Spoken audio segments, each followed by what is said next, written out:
Chapter 466. It was no wonder that Qinshi would be surprised. After all, this was a xingcha. This item was a must-have item for cultivators when traveling or killing people. Based on Earth's current situation, it was obviously impossible to produce such a high-end item like xingcha. Could it be an antique left behind from the ancient times? Qinshi carefully observed the xingcha in front of him and realized that its condition was extremely good. From the outside, there was almost no wear and tear. If he were to use the jargon of the second-hand car market to describe it, then this xingcha was obviously a new car. It was impossible for it to be an antique that had been buried in the soil for tens of thousands of years. After eliminating this possibility, the problem was naturally simple. This xingcha in front of him, either it came from Chengdu or it came from the distant outer space. The former was almost impossible because Chengdu had already been destroyed by Qinshi. Yuhuan Tianzuan and his family were still watching the stars on Saturn's ring. Thus, there was only one last possibility left. However, in that instant, countless thoughts flashed through Qinshi's mind. Taking advantage of Qinshi's momentary daze, Chenghua drove the cloud-piercing shuttle and directly caught Yiji from below. Then they flew into the distance like a wisp of smoke. This set of actions could be said to be like moving clouds and flowing water. The overall coordination could be said to be flawless. Just like that, the two of them put on an extremely gorgeous performance of running for their lives right under Qinshi's nose. The moment Yiji boarded the ship, the cloud-piercing shuttle's speed was instantly pushed to the limit by Chenghua. If it wasn't for the fact that the mid-grade spirit stone couldn't support the cloud-piercing shuttle's space jump, Chenghua would probably have escaped to the moon by now. When the cloud-piercing shuttle rushed out of the stratosphere, the two of them instantly widened their field of vision. Only then did Chenghua look at Yiji silently with a look of lingering fear. Perhaps it was because they were lucky enough to escape death, but now the two of them seemed to be in a somewhat depressed mood. Neither of them had the intention to speak. The two of them stared at each other in silence. After a long while, Yiji felt that the atmosphere was a little strange, so he couldn't help but break the silence. The two of us are lucky to be able to escape this time? Yiji's tone was filled with relief. When Chenghua heard this, he was like an eggplant that had been hit by frost. His hands gripped the rudder tightly and he remained silent. Even though he wasn't the one getting beaten up. However, the image of Qinshi toying with Yiji was still like a nightmare that lingered in his heart and did not subside for a long time. That man was really too scary. He could actually pinch Yiji in his hand and play with him as he pleased. From this, it could be seen how high this person's cultivation was. This matter had completely exceeded the scope of Chenghua's imagination, so much so that he didn't even dare to think about it any further. After all, young people had always been impulsive. Usually, they would only realize fear after killing someone. Chenghua was in such a situation now. When he thought about his rash actions, Chenghua felt as if a bucket of cold water had been poured over his head. He only felt a chill run down his spine. He blamed himself for his ignorance and recklessness. When Yiji saw this, he didn't reprimand him. Instead, he pretended to be relaxed and comforted him. Haven't we already escaped? What are you still afraid of? Don't worry, I still have a high-grade spirit stone here. Even if that person wants to chase us, he definitely won't be able to catch up to us. As he spoke, Yiji took out the high-grade spirit stone that he had kept for a long time. He raised the spirit stone, indicating that Chenghua didn't need to worry. However, at this moment, an extremely abrupt voice suddenly rang out from the cloud-piercing shuttle. Is that so? The moment he heard this voice, the smile on Yiji's face froze. He turned his head stiffly. Following the direction of the voice, he saw the weird uncle, who always hit people's buttocks. At this moment, wasn't he standing proudly at the stern of the shuttle with a faint smile on his face? You what? Call me uncle. Qinshi rudely interrupted Yiji's words. However, he didn't give Yiji a chance to speak again. With a light wave of his sleeve, he directly pressed the two youths who were about to fight onto the deck of the shuttle. That's enough, stop struggling. The two of you have been captured by me. Qinshi's appearance also officially announced that the two youths' escape plan had failed. Then the cloud-piercing shuttle turned around and headed back to Earth. Unlike when they first arrived, the two youths on the shuttle were now like two roosters who had lost a fight. They lowered their heads and obediently knelt in front of Qinshi. Looking at how defeated they were now, they probably wouldn't be able to be proud in the future. Shenyuan Chenghua Dongfang Yiji, right? After a series of torture with spanking as the main punishment, Qinshi successfully got the names of the two youths. Both of them had two surnames. One was Shenyuan and the other was Dongfang. It sounded like it had a special charm. Okay, now that I know your names, Tell me more about the Supreme Palace enclosure. She used to be so focused on returning to Earth that he didn't notice at all. There was a place called the Supreme Palace enclosure at the edge of the solar system. Therefore, when Shi heard this name from Yi, his interest was instantly piqued. Supreme Palace enclosure? What kind of place was that? Since the Supreme Palace enclosure was at the edge of the solar system, why didn't other cultivators come to Earth before? Shi was a little confused. Therefore, he pondered this question while waiting for the two to answer. However, what he didn't expect was, after hearing his question, Changhua and Yi immediately looked at each other. Neither of them had any intention of answering. I'm asking you a question. Seeing this, Shi didn't hold back. He lifted his leg and gave both of them a kick in the buttocks. One look and one could tell that the two of them were very proud people. People with such personalities were usually amenable to coaxing but not coercion. But regrettably, they just had to meet Shi today. What kind of personality did Shi have? What a coincidence. It just so happened that he was also amenable to coaxing but not coercion.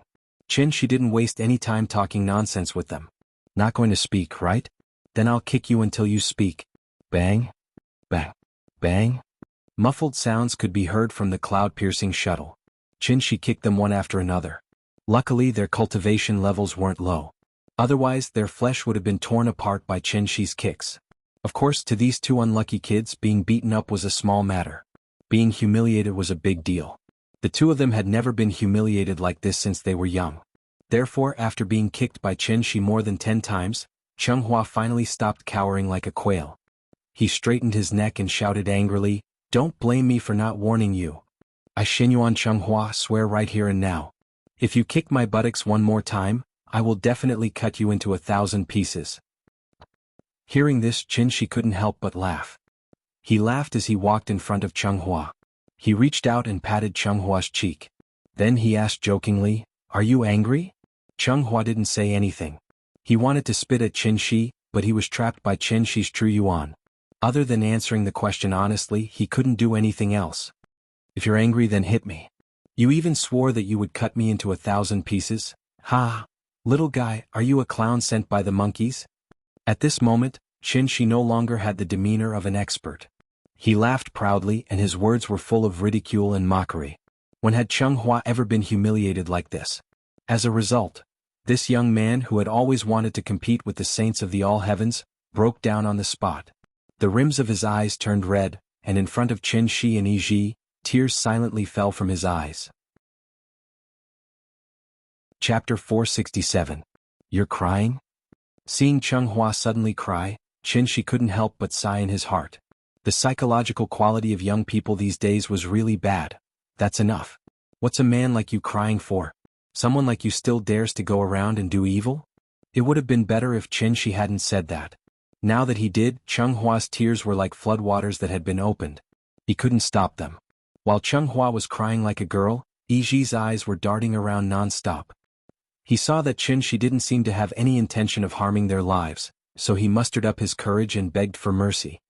"Sir, we know our mistakes. Sir, please be magnanimous. Can you let us go today? I promise. We definitely won't barge into the Tianshu ruins again." Tianshu ruins? Shi softly repeated this name. Then, he flicked his sleeves and turned to walk to the helm of the ship. "You've caused such a huge mess and you still want to leave?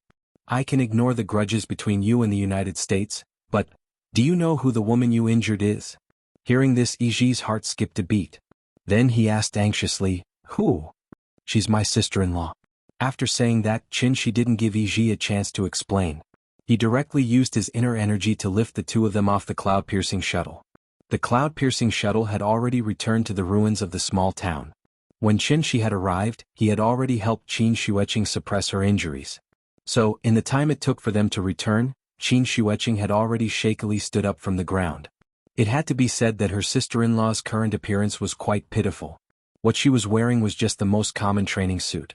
It was neither a defensive magical equipment nor a high-tech cloth that could not be torn or broken.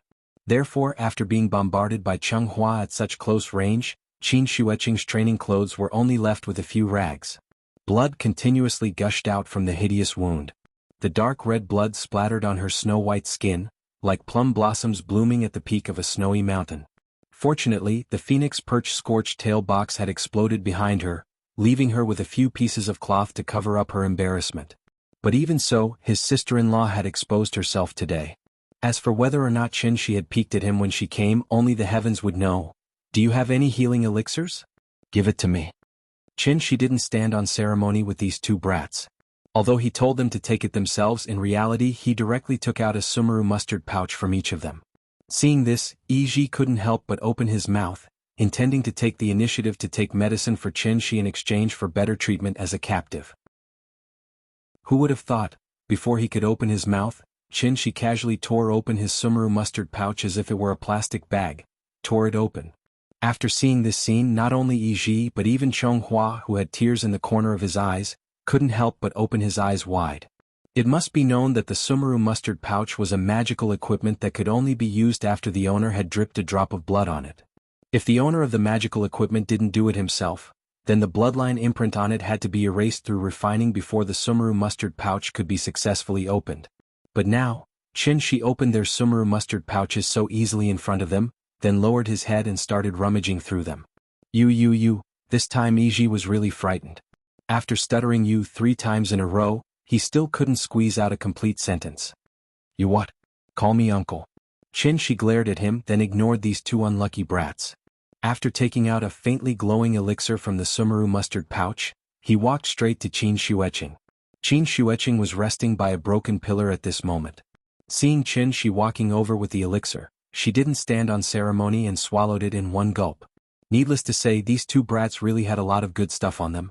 The quality of this elixir was pretty good, probably almost a third of the medicinal properties of the Adumbra flower. Therefore, after Qin Wanqing took it, her originally pale face immediately became rosy at a speed visible to the naked eye. Thank you. Oh, I haven't seen you for a few days and you've learned to be polite. Qin replied with a smile. After carefully observing her condition, he immediately felt relieved. Her condition was still pretty good. After all, his sister-in-law was at the golden core stage. As long as her golden core wasn't broken, her physical injuries would naturally heal after a period of time. Qin started to help his sister-in-law recover, while Chonghua and Yi still hadn't recovered from their shock. My father said that only important people who have comprehended the true meaning of the word void can casually tear open the sumaru mustard pouch. You're actually a paragon? Because they were too shocked, even the usually steady Yi couldn't help but raise his voice when he said this. It sounded like a cat whose tail had been stepped on. It was only now that the 2 of them finally realized. The man in front of them who didn't have the slightest demeanor of an expert was actually a paragon with unparalleled cultivation? A paragon from the Tianshu ruins? Was there a mistake? The 2 of them were completely shocked by this sudden conclusion. Thinking about how he had just made a heart demon oath to kill a paragon, Chonghua couldn't help but tear up again. A newborn calf wasn't afraid of a tiger. That was because the calf didn't know how scary a tiger was. Once it realized how scary a tiger was, how could it not be afraid?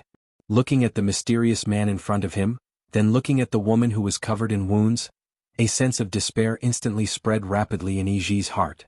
It's over, this time it's really all because of you. Back to the Aot Nebula. Just as Chonghua and Yi were captured by Qin, a gigantic Xingcha arrived at the place where the 2 of them had been before. Compared to Chonghua's Xingcha, the Xingcha in front of them was like a cruiser. There were many people standing on the ship.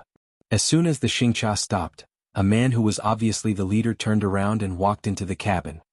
Second madam, we're here. There was a very beautiful woman sitting in the cabin. She was about 30 or 40 years old, but she didn't look old at all. Furthermore, the unique charm of a mature woman gave her an indescribable and strange charm. The man didn't seem to dare to look at the woman. As soon as he entered the cabin, he quickly lowered his head and silently waited for the woman to speak. However, the woman didn't say anything. She got up and walked to the window. After looking through the window at the densely packed meteorites outside, she suddenly thought of something and couldn't help but ask softly, "This is the place where water was last seen?" "Second madam, yes." Hearing this, the woman fell silent. After a long time, her voice slowly sounded in the cabin. "Silly child. Do you think you can prove that you're stronger than your brother by risking your life like this? Silly, you're really too silly." After hearing the woman's muttering, the man hesitated for a moment before carefully asking in a low voice, "Second madam, why don't I send 2 men of sacrifice in to check it out?" "Go in." The woman seemed to have heard a joke. After chuckling, she waved her hand with a tired face and then muttered in a low voice, "No need. Since the Tianshu ruins is known as the Heavenly Venerable Forbidden Area, even if you send 2 Heavenly Venerables in, you'll just lose 2 lives in vain. Silly child, it's fine if you don't cherish your own life. As the head of the guards in the family, don't you understand this principle?" This subordinate knows his mistake. "Alright, I'm tired. Let's go back." "Yes." The man quickly walked out of the cabin. At this moment, the woman changed her face like a master of Sichuan opera. Her originally gentle and calm expression suddenly became extremely gloomy and fierce. She glanced coldly outside the window and muttered in a low voice with a gloomy face, Don't worry. If something happens to you, Mother will definitely bury the entire Shenyuan family with you." Chapter 468. After Qin Xueqing recovered a little, Qin Shi was ready to depart with the 2 unlucky kids. However, just as they were about to leave, there was a small episode. The Americans, who didn't even see a shadow during the fight, saw that Qin Shi had settled everything and was ready to leave. They eagerly sent a messenger to negotiate with him. The United States hoped that Qin Shi could hand over Changhua and Yi to them. In exchange, the United States were willing to provide Hua Xia with some cutting-edge exoskeleton armor technology. After witnessing the power of the X-Class, how much did the United States want Changhua and Yi? They were eager to dissect and study these 2 X-Class soldiers of unknown origin. They were even willing to give up years of research results in exchange. The United States had always been used to taking whatever they wanted. They only treated the world as their backyard.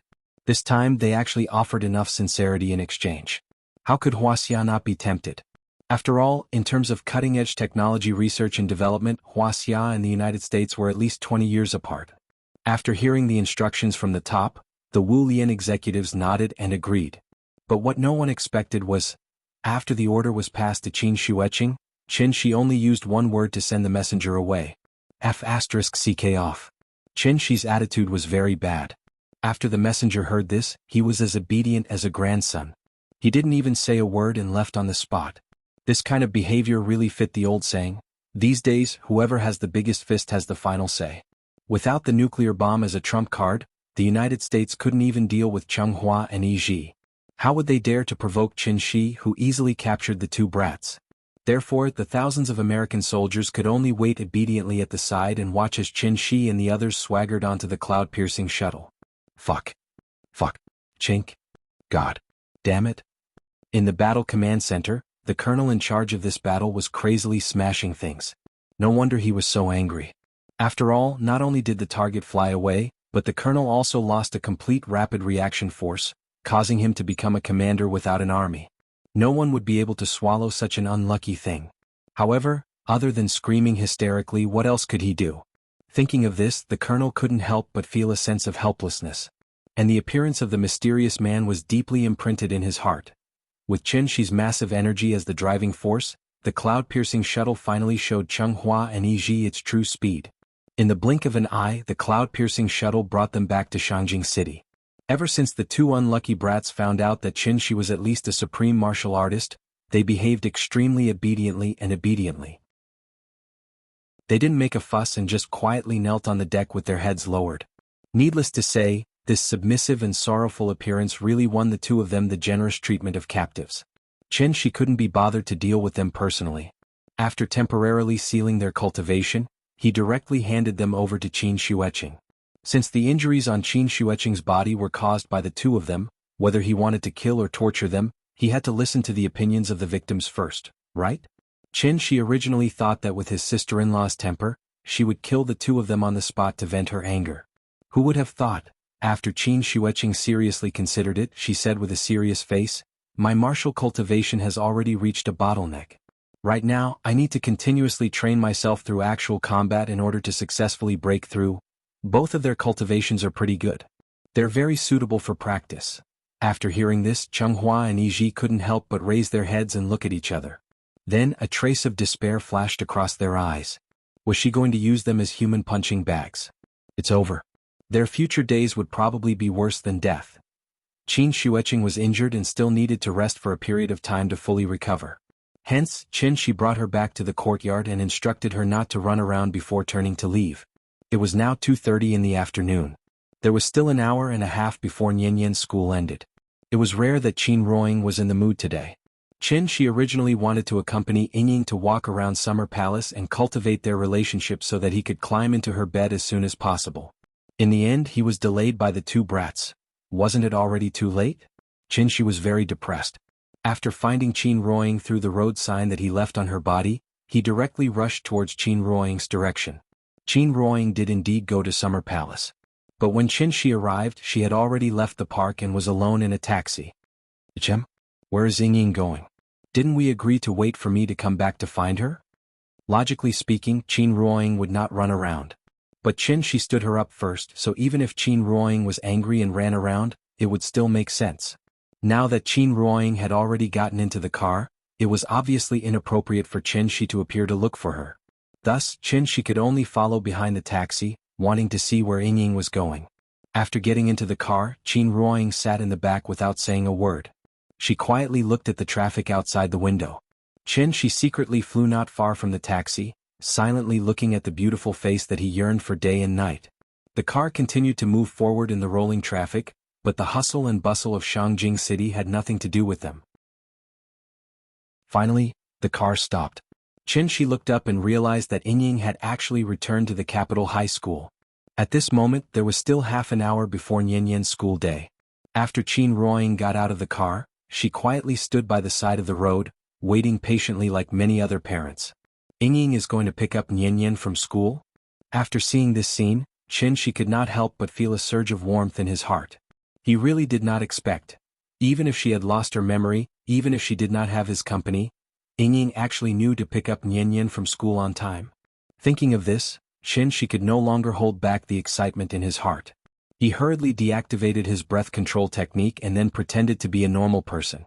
After panicking, he appeared from the corner of the street and ran straight to Qin Ruoying's side. Ying, I couldn't accompany you to Summer Palace today, I'm sorry? She smiled and explained. Hearing this, Qin Ruoying silently looked at him, then turned to look at the school building in the distance. Not sure if it was an illusion or not.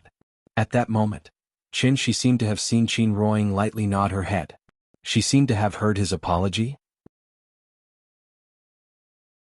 Chapter 469. Between heaven and earth, life is like a white steed passing by a crack suddenly. After this matter, Shi and his family's life gradually returned to normal. The long river of time hurriedly passed by. In the blink of an eye, it was the end of the year. Today was February 3rd, the day before New Year's Eve. Although it was not yet a legal holiday at this time, most of the migrant workers had already returned home. Without the support of the people at the bottom, the big Shangjing suddenly became deserted. There weren't many people in the first place, but today it was raining and snowing. As the cold wind blew, it gave the capital of the country a bleak feeling. Why was the new year feeling more and more faint? In recent years, housing prices had skyrocketed, so many people had to bear a huge mortgage because of this. People like Shi who stood at the top of the pyramid and did not need to worry about their lives were a minority. The general public still had to worry about their livelihood every day. Life was not easy. Even during the New Year holidays, most people hoped to be able to work overtime to earn a sum of money. After all, the New Year overtime pay was high, right? Under such great pressure, how could people show the usual heartfelt smile on their faces? Hohai Ice Rink was deserted, and the bars on the street were basically closed. In the past, they looked forward to the new year. Now they were enduring the new year. She did not want the little girl to suddenly feel that the new year was the most boring time of the year when she thought about it many years later.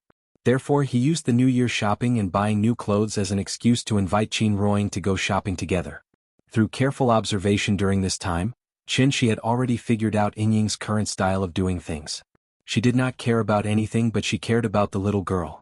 Therefore, as long as she used the little girl as an excuse and let the little girl act like a spoiled child on the side to assist him, there was a great possibility that he could persuade Qin Ruoying to go shopping with him.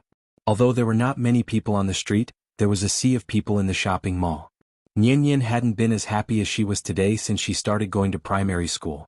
Although the little fellow's IQ was constantly improving, she was still young after all. So when she saw the children's air-cushioned toys in the middle of the mall, the little fellow couldn't wait to pull Shi and run over there. Although Nianyan was now the class leader and was incomparably awe-inspiring in class, she was still like an ordinary child in this inflatable castle. Even a simple inflatable slide could be played back and forth several times. The vigorous exercise soon made the little guy sweat profusely. She seemed to be very excited, and a bright smile hung on her rosy cheeks. Chin-shi smiled and called her to his side. After handing her a bottle of mineral water, the little thing hugged the bottle and gulped it down. "Drink slowly. Be careful not to choke." While talking, Chin-shi stretched out his hand to tidy up the scattered hair on the forehead for the little fellow. The little fellow lay on the edge of the air-cushioned bed. After rolling her eyes, she set her eyes on Qin Ruoying. Qin Ruoying stood not far away. Obviously she was in the downtown area, but she gave people a sense of detachment. To put it bluntly, she was absent-minded. The little fellow was now mischievous. When she saw her mother's idle look, she immediately pouted and said to Chin-shi, "Dad, I don't want to play. It's not fun." "Then what do you want to play? How about Dad take you downstairs to eat?" "No, I want to watch a movie." "Okay, then let's discuss it with Mom." The father and daughter looked at each other. After blinking their eyes, a knowing smile appeared on their faces at the same time. Then Chin-shi carried the little fellow out of the air-cushioned bed, and then came to Qin Ruoying's side. He asked in a negotiating tone, "Ying Nyenyen said she wants to watch a movie? How about we take her to see it?" After Chin-shi's voice fell, before Qin Ruoying could reply, the little fellow had already pulled on her sleeve and began to act coquettishly. "Mom, I want to watch a movie. Take me to see it, okay?" Hearing this, Qin Ruoying looked down at her, and then looked up at Chin-shi as if to confirm which one of them wanted to watch a movie. Perhaps the little fellow's coquettishness worked. Qin Ruoying didn't think for long. She nodded gently and responded, "Let's go. Mom is so nice." The little fellow happily rubbed her head against her hand a few times. Then she secretly turned her head and stuck out her little tongue at Chin-shi. Looking at this posture, this little fellow seemed to be asking for credit from Chin-shi. Chin-shi took out his phone to look at the recent movies. He found that only White Snake Origins was suitable for a family to watch, so he decisively booked 3 tickets. Before the new year, everyone was busy going home to celebrate the new year. In addition, the New Year's movies were squeezed to be released on the first day of the new year. Therefore, in this huge theater, there were only 2 or 3 audiences sparsely seated. After Chin-shi's family sat down, the little fellow held the popcorn and excitedly twisted it. The last time she watched a movie was last year during the new year, so she couldn't help but be a little excited. Fortunately, there weren't many people in the theater. Otherwise, wouldn't this little fellow disturb the other audiences? Soon the movie began. Although the little fellow didn't quite understand the plot, the exquisite scene still left a deep impression on her.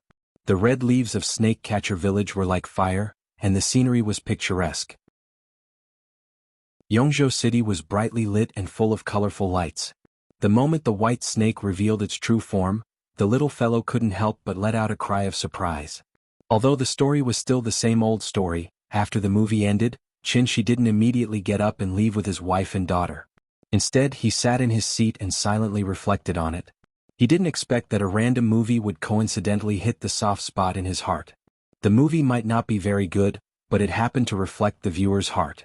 The mountains and rivers are easy to shake, this feeling is like a chisel. 1,000 years in a glance, the love of the previous life.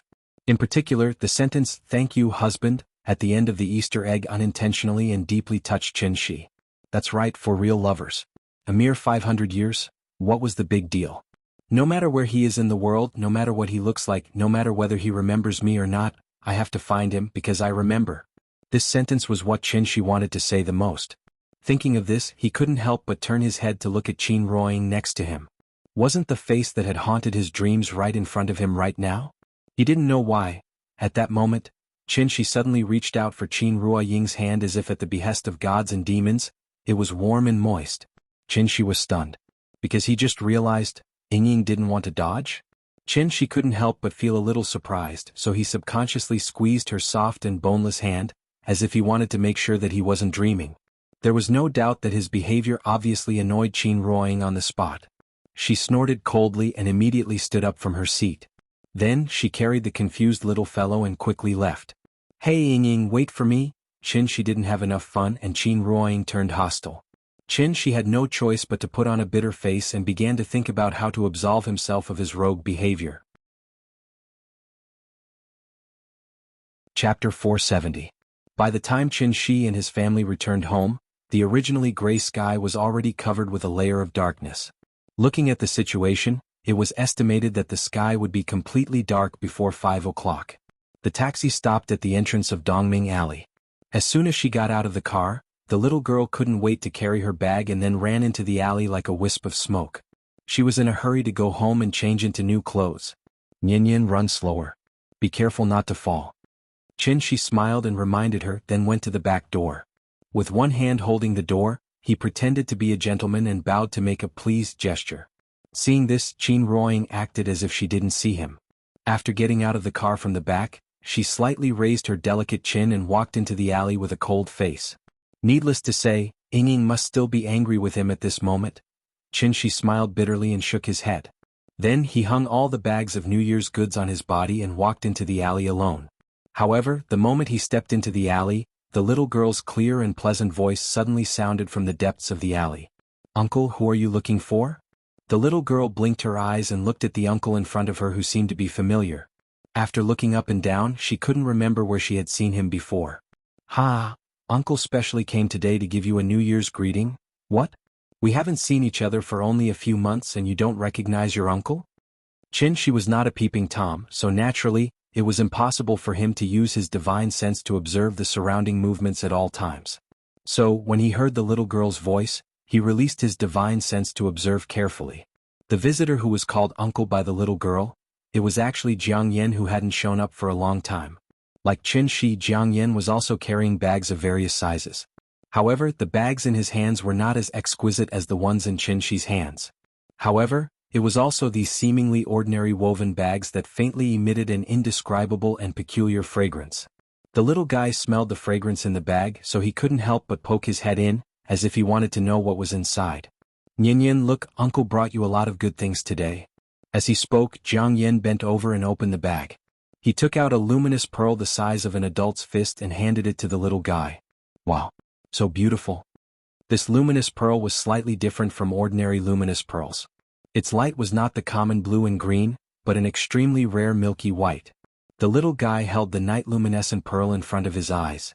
After looking at it carefully as if he had found a treasure, he ran excitedly to Qin Ruoying's side and held the night luminescent pearl up high as if he was presenting a treasure.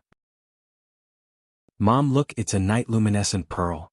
The little fellow loved this luminous pearl so much that he couldn't bear to part with it. Seeing this, Qin Ruoying looked at Jiang Yan cautiously. She didn't know Jiang Yan. However, her instincts told her, the person in front of her was not a good person.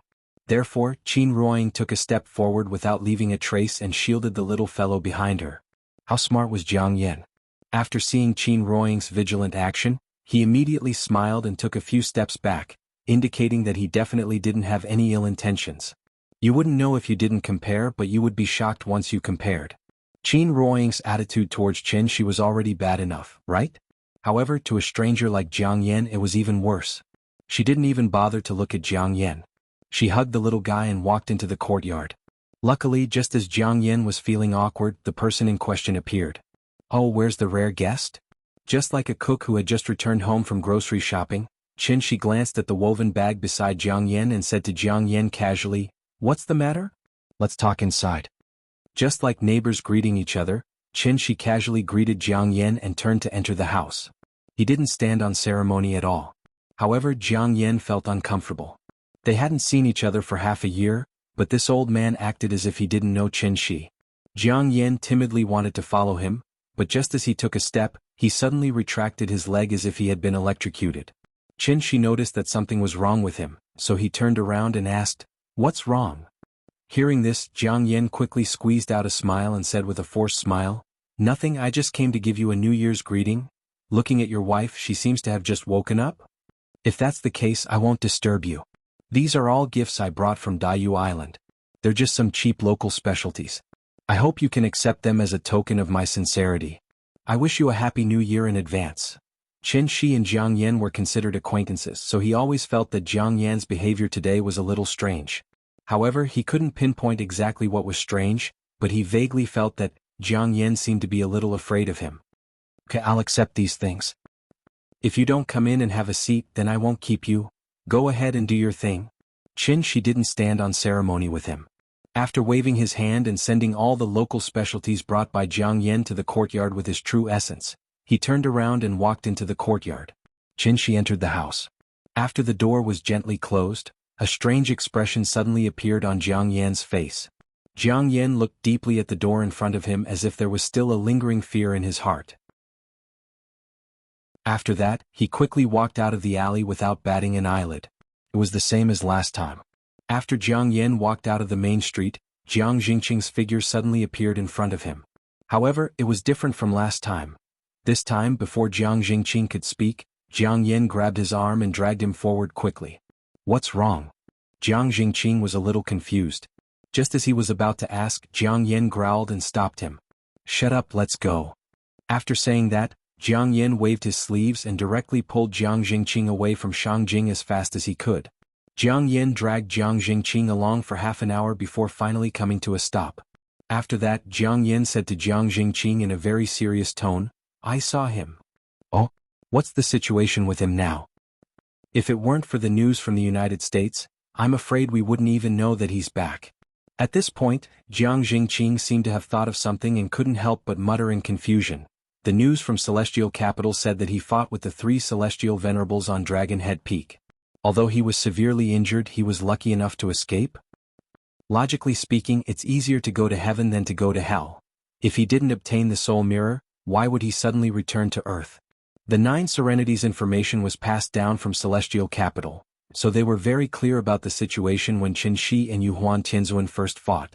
While Jiang Yan induced Qin Shi to become enemies with Celestial Capital, he also led people to intercept and kill Wushu. Wasn't his goal to incite a war between Qin Shi and Celestial Capital? He had achieved his goal. But what Jiang Yan didn't expect, even in his dreams, what happened next was completely beyond the scope of his imagination. When Qin Shi fought with Yuhuan Tianzuan for the second time, not only did he capture the 10 Celestial Venerables in one fell swoop, but he also took the entire Great World with him. The once glorious Celestial Capital. Wasn't it just like a pile of mud that had been casually thrown into Saturn's ring? The 9 Serenities had no way of knowing all of this. However, although Jiang Yan didn't know what happened after that, the moment he saw Qin Shi again, he already knew Mr. Chen was no longer in existence that the 9 Serenities could afford to provoke. Perhaps this was just his intuition. But Jiang Yan was willing to trust his intuition for once. Therefore, he didn't care what Jiang Jingqing was muttering and directly ordered in an irrefutable tone. In the name of the leader of the 9 Serenities, pass down this order. As long as Mr. Chen is still in Huaxia, all members of the 9 Serenities are prohibited from setting foot on Huaxia. If there are any violators, kill without mercy. Chapter 471. As for Jiang Yan's visit, Qin Shi didn't take it to heart. Although he still had some doubts about Jiang Yan's performance today, if he were to secretly follow him and find out what Jiang Yan was up to through tracking, monitoring, eavesdropping, and other means, wouldn't that be giving Jiang Yan too much credit? Qin Shi wasn't that bored. After all, no matter how shrewd Jiang Yan was, for the current Qin Shi, Jiang Yan was just an ant that needed a little effort to crush. No matter how strong an ant was, it was still an ant. The difference between a high-level cultivator and a middle-level cultivator was vividly displayed here. The two couldn't be described in the same sentence. If it were to be described in the words of a scientist, then Qin Shi and Jiang Yan were obviously not living in the same dimension. The essence of cultivation was evolution. Through continuous cultivation, even the weakest mortal might have a day where he could grasp the sun, moon, and stars. Back to Qin Shi's side. When he returned to the courtyard with big and small bags, an extremely strong true essence fluctuation suddenly came from the courtyard. Qin Shi looked up. Wasn't it his sister-in-law who was driving Xingqiao back? Qin Xueqing's injuries had already healed. Following her recovery, Cheng Hua and Yi Ji also ushered in the darkest period of their lives. His sister-in-law was very stubborn. She clearly had a perfect cultivation method, but she just didn't use it.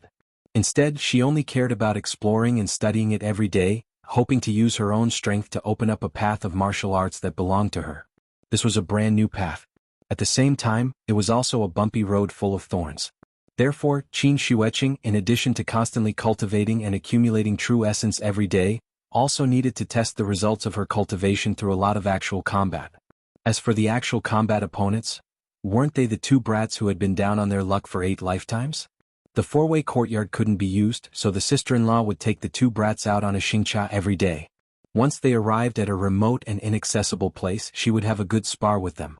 Of course, rather than calling it a spar, it would be more accurate to call it a one-sided trampling. It should be known that Cheng Hua and Yiji's Sumeru mustard seed bags had already been confiscated by Chen Shi. Without the help of their magic treasures, how could the two of them be a match for Qin Xueqing by relying only on the 5 elements magic and some superficial martial arts? Qin Shi was a little worried before. He was afraid that his sister-in-law would be held hostage by the two of them, so he secretly followed them to observe. Who would have thought? The moment the sister-in-law came up, she started a series of smooth close-range combat, beating the two of them on the spot until they cried for their parents. It wasn't that Cheng Hua and Yiji hadn't planned to escape, but once they thought about the fact that behind Qin Xueqing stood a supreme martial artist like Chen Shi, the two of them suddenly felt that their legs couldn't exert any strength. They couldn't beat her and they couldn't run. What else could they do? They could only be beaten up every day. Fortunately, the two of them were young, strong, and had good foundations. Otherwise, wouldn't they have been torn apart by Qin Xueqing? The cloud-piercing shuttle stopped right above the courtyard. For this reason, Qin Shi had specially set up a large-scale concealment array. After getting off the shuttle, Qin Xueqing went straight to the east wing. After that, Cheng Hua and Yiji were like seriously ill patients. After helping each other off the shuttle, the two of them obediently walked to the rear wing. The main entrance of the courtyard was one gate, and the Chuehua gate was the second gate. As captives, the two of them naturally didn't have the right to step into the Chuehua gate. Now that they were able to stay in the rear wing, it was already considered a favor from Chen Shi. "Hey, the two of you, come over here for a moment." Chen Shi was sorting through the packages in the courtyard. When he saw Cheng Hua and Yiji return, he immediately called out to them. Cheng Hua had just been beaten up, so he was naturally in a bad mood. Thus, he pretended not to hear him and walked to the rear wing. Seeing this, Yiji grabbed Cheng Hua and quickly squeezed out a smile. He turned around and replied, "Mr. Chen, what can I do for you?" After spending some time together, Yiji had a better understanding of Chen Shi's temperament. It was different from what he had imagined. Chen Shi usually didn't put on any airs. If he hadn't seen Chen Shi's ability before, Yiji wouldn't have believed it at all. The man in front of him who was busy taking care of the children and cooking all day was actually a supreme martial artist. What made Yiji feel even more strange was, the supreme martial artist had always been elusive in the Supreme Palace enclosure, and was comparable to a mythical existence. However, in this strange family, Chen Shi was the easiest to talk to. He was as amiable as the uncle next door, without any dignity or airs. Otherwise, how could Chen Shi tolerate Cheng Hua's attitude in front of him? After the two of them walked to the center of the courtyard with their heads lowered, Chen Shi said to them, "Tomorrow is New Year's Eve. Do you know about New Year's Eve? It's a day for the family to reunite here. It only happens once a year." Yiji didn't understand the customs of Huaxia, so he naturally didn't understand what Chen Shi meant. Thus he asked carefully, "Please forgive me for being slow-witted. What do you mean by this?"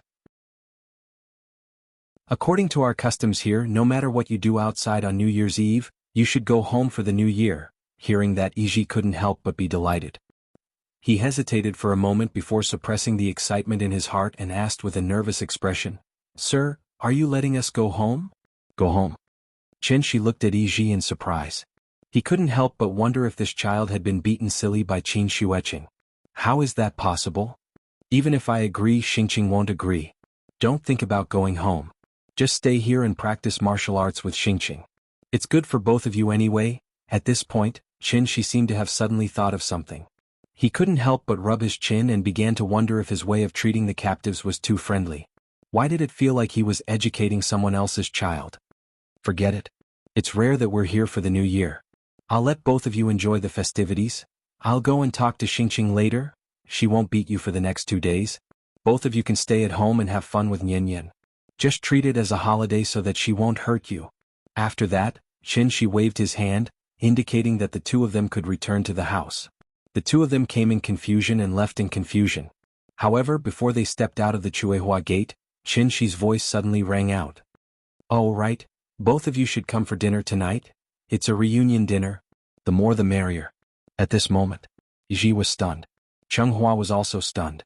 The two of them felt like they had misheard. After looking at each other, they couldn't help but turn to look at Chen Shi. Chen Shi noticed their strange behavior, so he put down the bag in his hand and looked at the two of them with a puzzled expression. The two of them looked at each other across the yard. "What's wrong?" "No, nothing." Then Yiji acted like a thief who was caught. He pulled Cheng Hua and hurriedly ran back to the back of the house. After the two of them closed the door and set up an almost useless soundproof restriction, Yi said with a complicated expression, "Chunghua, I miss home." "Me too. Do you want to go back?" After hearing Yi's question, Chunghua suddenly fell silent. After a long time, he finally replied in a muffled voice, "It's fine if I don't go back." Hearing this, Yi was not surprised. He laid on the bed and stared at the ceiling in a daze, as if he was thinking about something. "I suddenly feel, even if I'm a prisoner here, it seems like a good choice. I'm afraid that if there are too many blessings tomorrow, you won't care about my greetings. I'm afraid that the firecrackers on the first day will be too noisy, you won't hear my blessings. I'm afraid that the dishes on the second day will be too fragrant, you won't see my messages. Therefore I chose to send you my blessings today. I wish you a happy new year and all the best. I also wish your family's happiness, health and wealth. Sichuan Bai is here. I wish you all an early new year. Mwah. 3. Chapter 472. February 4th, New Year's Eve. This day was always the busiest day in the courtyard. This was Nianyan's third New Year's Eve in the courtyard. Although last year's New Year's Eve was also very lively, without Qin Shi and Qin Ruoying, the house always felt like something was missing. So at that time, the little fellow's heart was inevitably a little empty and chatty. But fortunately, those were all in the past. This year's courtyard was much livelier than the year before. Early in the morning, the little fellow twisted the two brats and insisted that they play hide-and-seek with her in the courtyard. As a result, the two 16 or 17-year-old youths carefully followed behind the 6-year-old child, afraid that she would accidentally fall. Chunghua and Yi now understood. Wasn't the one with the highest status in this family the little fellow who looked like a porcelain doll in front of them? Since she was the daughter of the Supreme Being, then when she grew up, wouldn't she be in existence comparable to the divine sons and saintesses? The only thing that made the two of them feel a little strange was that Nianyan didn't have any signs of spiritual energy fluctuations on her body. If it weren't for the fact that she had several extraordinary treasures on her, perhaps the two of them might even have the idea of holding her hostage because of this. Other people's children tempered their bodies at the age of 1 and built their foundation at the age of 3. However, when it came to Qin Shi, Nianyan was still like an ordinary child at the age of 6. He couldn't see anything different about her at all. Regarding this, Chunghua and Yi could only sigh silently in their hearts. The way the Supreme Being educated children was indeed not something that ordinary people like them could guess. New Year's Eve. It was nothing more than a reunion dinner, fireworks, and watching the Spring Festival Gala. Year after year, there really wasn't anything new to play with, so there was no need to go into detail here. The only thing worth noting was, perhaps it was because Nianyan was too young, so it was indeed difficult for her to get the excitement of the Spring Festival Gala. Therefore, after sitting for a short while, the little thing began to wander around the room, scratching its itch. Chunghua and Yi had never watched TV before. Therefore, from the moment the Spring Festival Gala started broadcasting, the two of them never looked away from the television. The more the others watched, the more bored Nianyan was to watch by the side. Thus, after the little thing rolled her big eyes around, she moved closer to Qin Shi and said coquettishly, "Daddy, I want to watch a movie." As soon as she finished speaking, she pursed her lips and deliberately put on an aggrieved look. "Movie?" Qin Shi was stunned for a moment. He looked up at the Spring Festival Gala skit that was playing on the TV, and then looked down at the little fellow who was looking forward to it. He thought she wanted to watch cartoons, so he picked up the remote control and asked, "What do you want to watch?" "Daddy will give you some." However, after the little guy heard his words, he quickly shook his head and muttered unhappily, "I don't want to watch it at home. I want to go to the cinema. Let's watch a big movie." Some time ago, White Snake left a deep impression on the little fellow. He did not expect her to be addicted to watching movies because of it. Today is New Year's Eve. Everyone has gone home for the new year. I don't know if the cinema is open for business. Qin Shi would never refuse the little fellow's request. Therefore, after pinching the little fellow's nose, he smiled and took out his phone to check it out. According to his understanding, at this time, not to mention the cinema, even the barbecue stall would have to go home for the new year. However, what Qin Shi did not expect was, it was the new year and the cinema was still open. Wandering Earth? Qin Shi looked at the movie schedule and found that many cinemas only had this one movie schedule. He handed the phone to the little fellow and let her decide whether she wanted to watch it or not. "Let's watch this. I want to watch Earth." The little fellow was not shy. After seeing the Earth on the movie poster, she immediately twisted Qin Shi excitedly and shouted loudly, Okay, let's watch this then. As he spoke, Qin gently patted the little fellow. This was an exclusive secret signal between the father and daughter. After all, in this family the father did not have the final say. It was the mother's approval that counted. After the little fellow received the order, she immediately went to Qin Ruoying's side and then began to act coquettishly with her.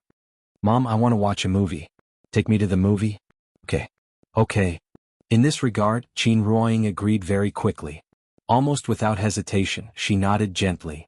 After receiving the official's approval, the family of three set off in the middle of the night. Naturally, Chenghua and Yi accompanied them. Of course, the two of them were not really curious about the movie. The reason why they followed Qin out in a panic was purely to avoid sitting under the same roof as Qin Xueqing. It could be seen that the two of them were traumatized by their sister-in-law. There was not a single soul on the streets, but the movie theater was full of people and was very lively. The audience had great expectations for Wandering Planet, which was known as the sci-fi masterpiece of Huaxia. It had to be said that the Huaxia audience's tolerance was indeed very high. No matter how bad the movie was, as long as a few celebrities were involved, they could earn back the box office no matter what. The audience had long been scared of being deceived, so when they bought tickets they were a little nervous. They were afraid that they would accidentally fall into the trap of a trashy director. Fortunately, it was not a scam this time. It was finally worth the ticket price. Didn't Chenghua and Yi just pass by Jupiter a while ago? Therefore, when the two of them saw the realistic and spectacular special effects on the big screen, they were immediately shocked by everything in front of them. Yi, is this the entertainment method of a low-level technological civilization? It seems to be very different from what we imagined. Well, it seems that a low-level technological civilization is not without merit. Even if there is no supreme existence like Mr. Chen, with the accumulation of their own civilization, they would probably be able to control the entire Tianshu ruins within 1,000 years. While watching the movie, the two of them secretly communicated with their divine senses. It was only at this time that the two of them could speak freely and say what they were thinking. The two of them only thought that they could use a secret technique to block Qinshi's perception, but they did not think that, since they could use a secret technique to block Qinshi's perception, how could Qinshi not use a secret technique to eavesdrop on their conversation? Supreme Palace Enclosure. Unlike Earth, the Supreme Palace Enclosure was not spherical. Instead, it was a continental plate floating in the universe. At the end of the land was the universe. This was the so-called square sky and square Earth. In addition, an existence similar to the Supreme Palace Enclosure was actually very common in the universe.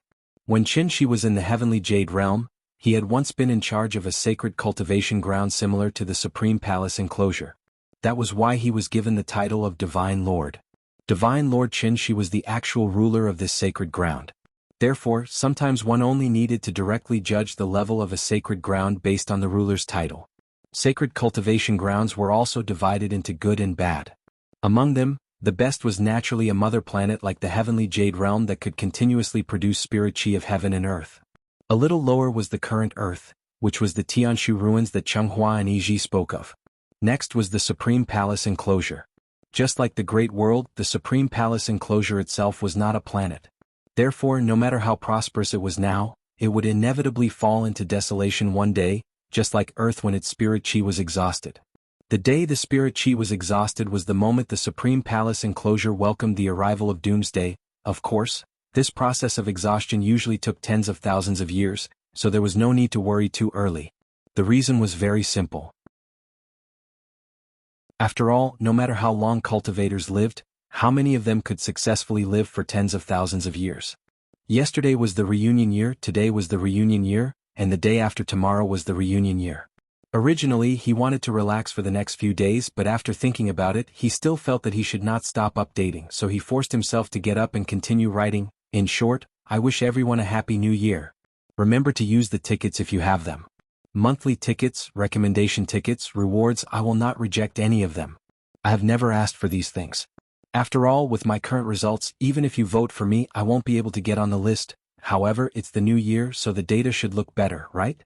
It's just for the sake of celebration. Thank you in advance, big shots, moi, 3. Oh, right, Wandering Earth is really not bad. There are flaws, but it's still acceptable. After all, this is just the beginning. I used to write science fiction and have always liked watching science fiction movies, so I'm very happy that China can produce such a science fiction movie. If you encounter a troll during the movie who keeps picking on you and saying things that are unscientific and unreasonable to disgust you, then please respond to him decisively. Autobots transform. Do you believe that I, Thanos, will destroy you with a snap of my fingers? Chapter 473. The movie was pretty good. At least the little girl didn't fall asleep. After watching the movie, she even excitedly twisted around Qin and said, "Daddy, space is so beautiful. When are you going to bring me to pick the stars?" In response, Qin didn't just brush her off. Instead, he told her seriously, when she turned 18 he would definitely fulfill his promise and bring her to pick the stars and the moon in space. Daddy is the best. Could this promise be fulfilled? For the little girl, this wasn't important at all. In reality, she just wanted to hear her father make a promise to her seriously. Every time this happened, her face would naturally reveal a pure smile that could melt a person's heart. She was happy because her father agreed to her request. The little girl was extremely happy, but Chunghua and Yi were like mute people who had eaten Chinese medicine. They felt bitter and frustrated. After all, a good cloud-piercing shuttle was stolen just like that. Anyone would be depressed, right? This movie was 2 hours long, so when Qin and his family left the theater, it was already 2 in the morning. February 5th, early morning. A new year had quietly arrived. The little girl yawned and then laid on Qin's shoulder like a koala bear. She soon fell asleep. Hearing the sound of steady breathing, Qin couldn't help but reveal a faint smile on his face. The wind on the street was very light. It was as if everything was silent. Shangjing, known as the city that never sleeps, finally quieted down. Only the roar of cars could be heard from time to time, telling the passers-by about the city's past glory. This New Year's Eve was still considered perfect and happy. At the beginning of the new year, everything was renewed. After the bustling new year, the little girl started her school life again. Once the child went to school, the parents naturally had more free time. Qin originally planned to go back to his old business, but without a capable manager like Qiao Yuan, he didn't want to waste time and effort running the tea house, so he just closed it. Now, other than sending Yin to and from school every day, Qin didn't have a reason to go out anymore. Therefore, he stayed at home all day thinking about how to win over his wife. Although he said he was trying to win over her, he was actually strolling around with Qin Ruoying every day. Today they strolled from the west gate to the east gate. Tomorrow they strolled from the south gate to the north gate. They really went through every nook and cranny of Shangjing. During this time, it wasn't that Qin didn't think about how to retrieve Ying's memories. But the soul mirror was like a dead phone. No matter what Qin did, she couldn't activate it.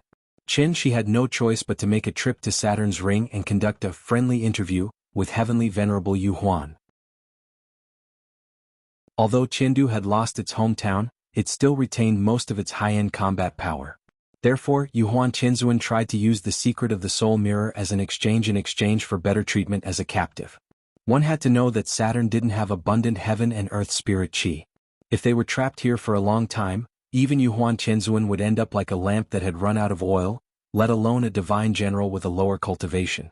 Yu Huan Tianzuan thought that his request wasn't excessive at all, but he didn't expect. He had just made the request, but Qin had flatly refused. Her attitude was very firm and there was no room for negotiation. "Impossible, don't mention this again. As long as I'm here, you'll never be able to return to Earth." Because of this, Yu Huan Tianzuan's face alternated between green and white. If it weren't for the fact that he couldn't beat Qin, he would have already turned hostile and rushed up. Fortunately, Qin was not a homicidal maniac who treated human lives as worthless. Therefore, before Heavenly Venerate Yu Huan could do anything in his desperation, Qin had directly proposed the solution that he had thought of previously. "Don't think about Earth, the moon is a good place. You know the moon? It's the moon in the sky. Before I came, I already confirmed that as long as there is a spirit qi tied on Earth, a part of the spirit qi will surge to the moon. Although it's not much, it's enough to maintain your daily cultivation." Yu Huan Tianzuan was naturally very dissatisfied with Qin's arrangement. But, so what if he was dissatisfied? As the saying went, one had to lower their heads under the eaves. If he really angered Qin, it wouldn't be a problem of whether there was enough spirit qi, but a problem of whether Chengdu could continue to exist. Yu Huan Tianzuan compromised. Therefore, Qin undid the seal that was previously set, and then led the group of Tiandu people to fly to the moon. At the same time, the Haute Nebula at the edge of the solar system suddenly welcomed a visitor. The visitor was a young girl. She was about 15 or 16 years old, in the prime of her youth, so she looked really pretty. Although the young girl was not old, she was quite brave. She actually dared to drive Xingcha alone to this ancient forbidden area that everyone talked about. Of course, daring to come didn't mean that she was not afraid. Even before she got close to the meteorite belt, the young girl's face was already a little pale from nervousness. Brother Dongfang, are you there? As if to drive away the fear in her heart, the young girl stood at the bow of the ship and shouted loudly toward the forbidden area. There was no medium to transmit sound in the universe. Therefore, rather than saying that she was shouting, it was better to say that she was constantly instilling vital essence into the forbidden area. The universe was really too big. One had to know that the Oat Nebula was like an eggshell. It included the entire solar system, so how big was its volume? Compared to it, the young girl was so small that she could be ignored. So even if she used the voice transmission secret method, how far could her shout be transmitted? The young girl was extremely scared. She kept shouting, but there was no response from the forbidden area. No, Brother Dongfang will be fine. After shouting continuously for about 4 to 5 hours, the young girl finally despaired. In fact, from the moment she heard the news, she was already in despair. The reason why she still came here was to use facts to convince herself and to shatter the last trace of fantasy in her heart. Brother Dongfang, you said you would wait for me to grow up. You said you would marry me, the young girl cried out in despair. Bean-sized teardrops continued to slide down her cheeks. Coupled with her beautiful and lovely appearance, the ignorant young girl in front of him gave off a poignant feeling like a pear blossom in the rain. Young people didn't understand love and were always the most infatuated. In fact, it was only at the age when one didn't understand love that one could love someone to death. You said you would marry me? After muttering this sentence a few times, the young girl finally seemed to have made an important decision. She gently wiped away the tears on her face. Then a bright smile appeared on her face. Brother Dongfang, I'm coming for you, wait for me. After speaking, the young girl closed her eyes and drove the Xingcha to the Oat Nebula at full speed. Jiutian Divine Emperor. Chapter 474. For the people in the Supreme Palace enclosure, the solar system was the supreme forbidden land in ancient myths and legends. The so-called Forbidden Land was naturally a place that everyone kept a secret and even changed their expressions when talking about it.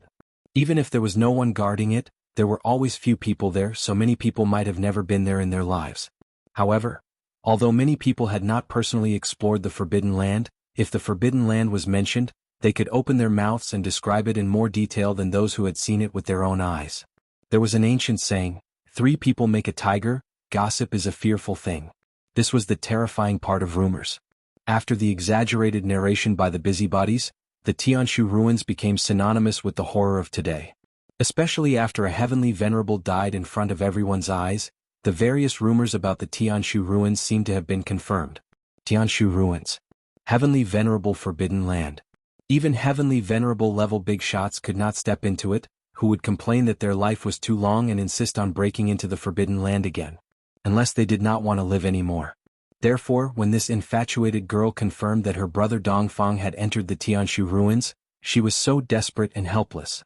Was this love? Who knew? Anyway, there was no reason to be in love. Perhaps when she grew up, she would laugh at her foolishness today, but she would never regret her decision today.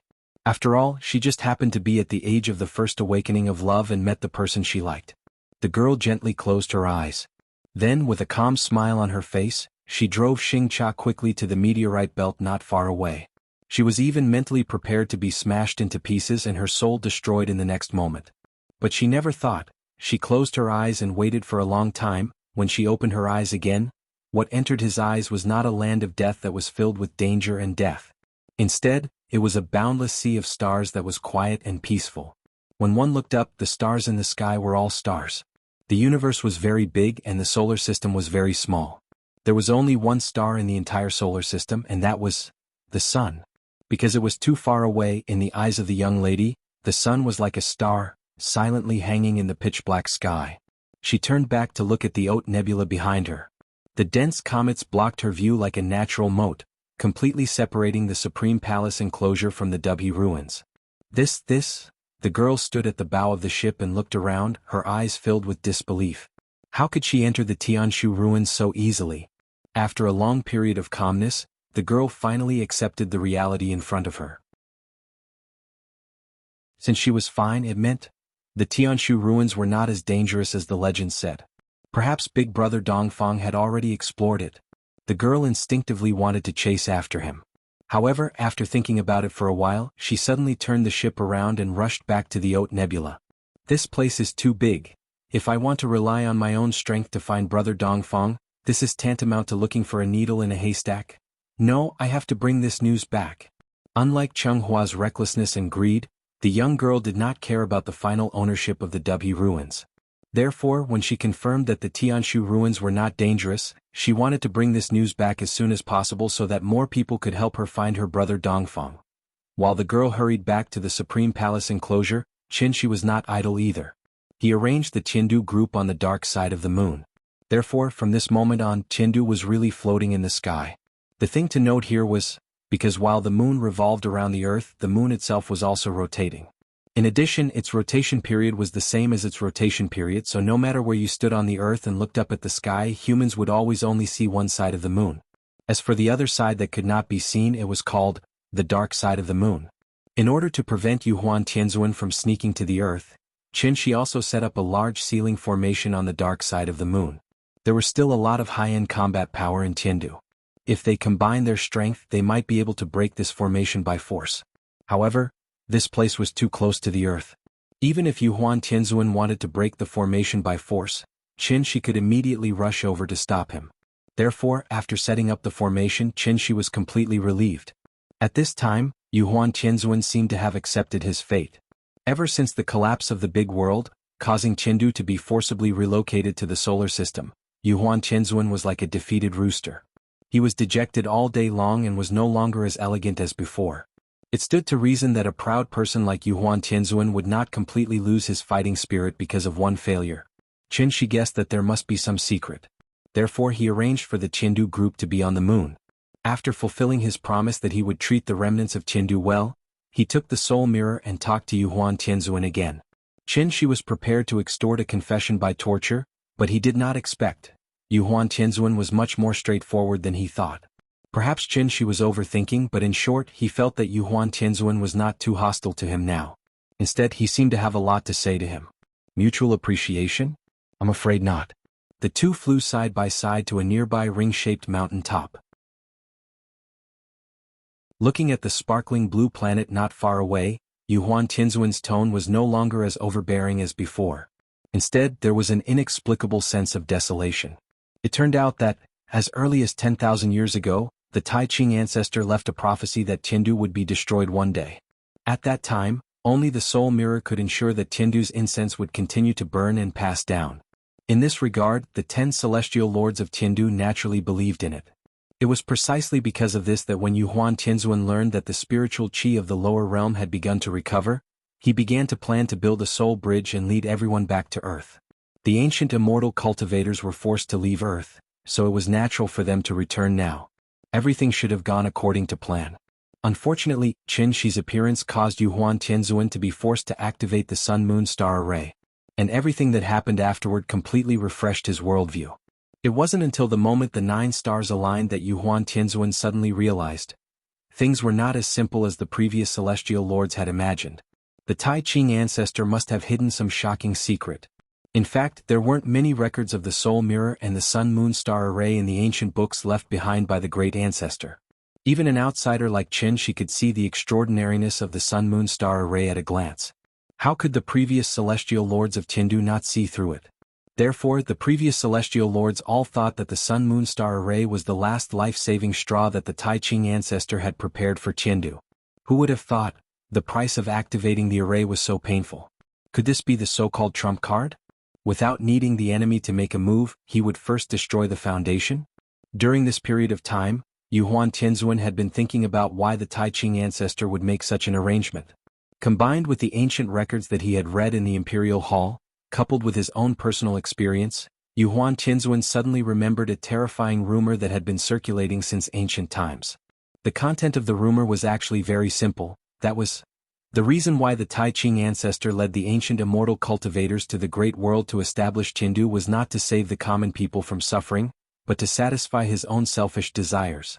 This Tai Ching ancestor, who was regarded as a god by the ancient immortal cultivators, In fact, he was a despicable person who pretended to be righteous. The holiday is over. The new year has begun. I will strive to write more words. At the same time, I wish everyone good luck in the coming year and get promoted and rich as soon as possible.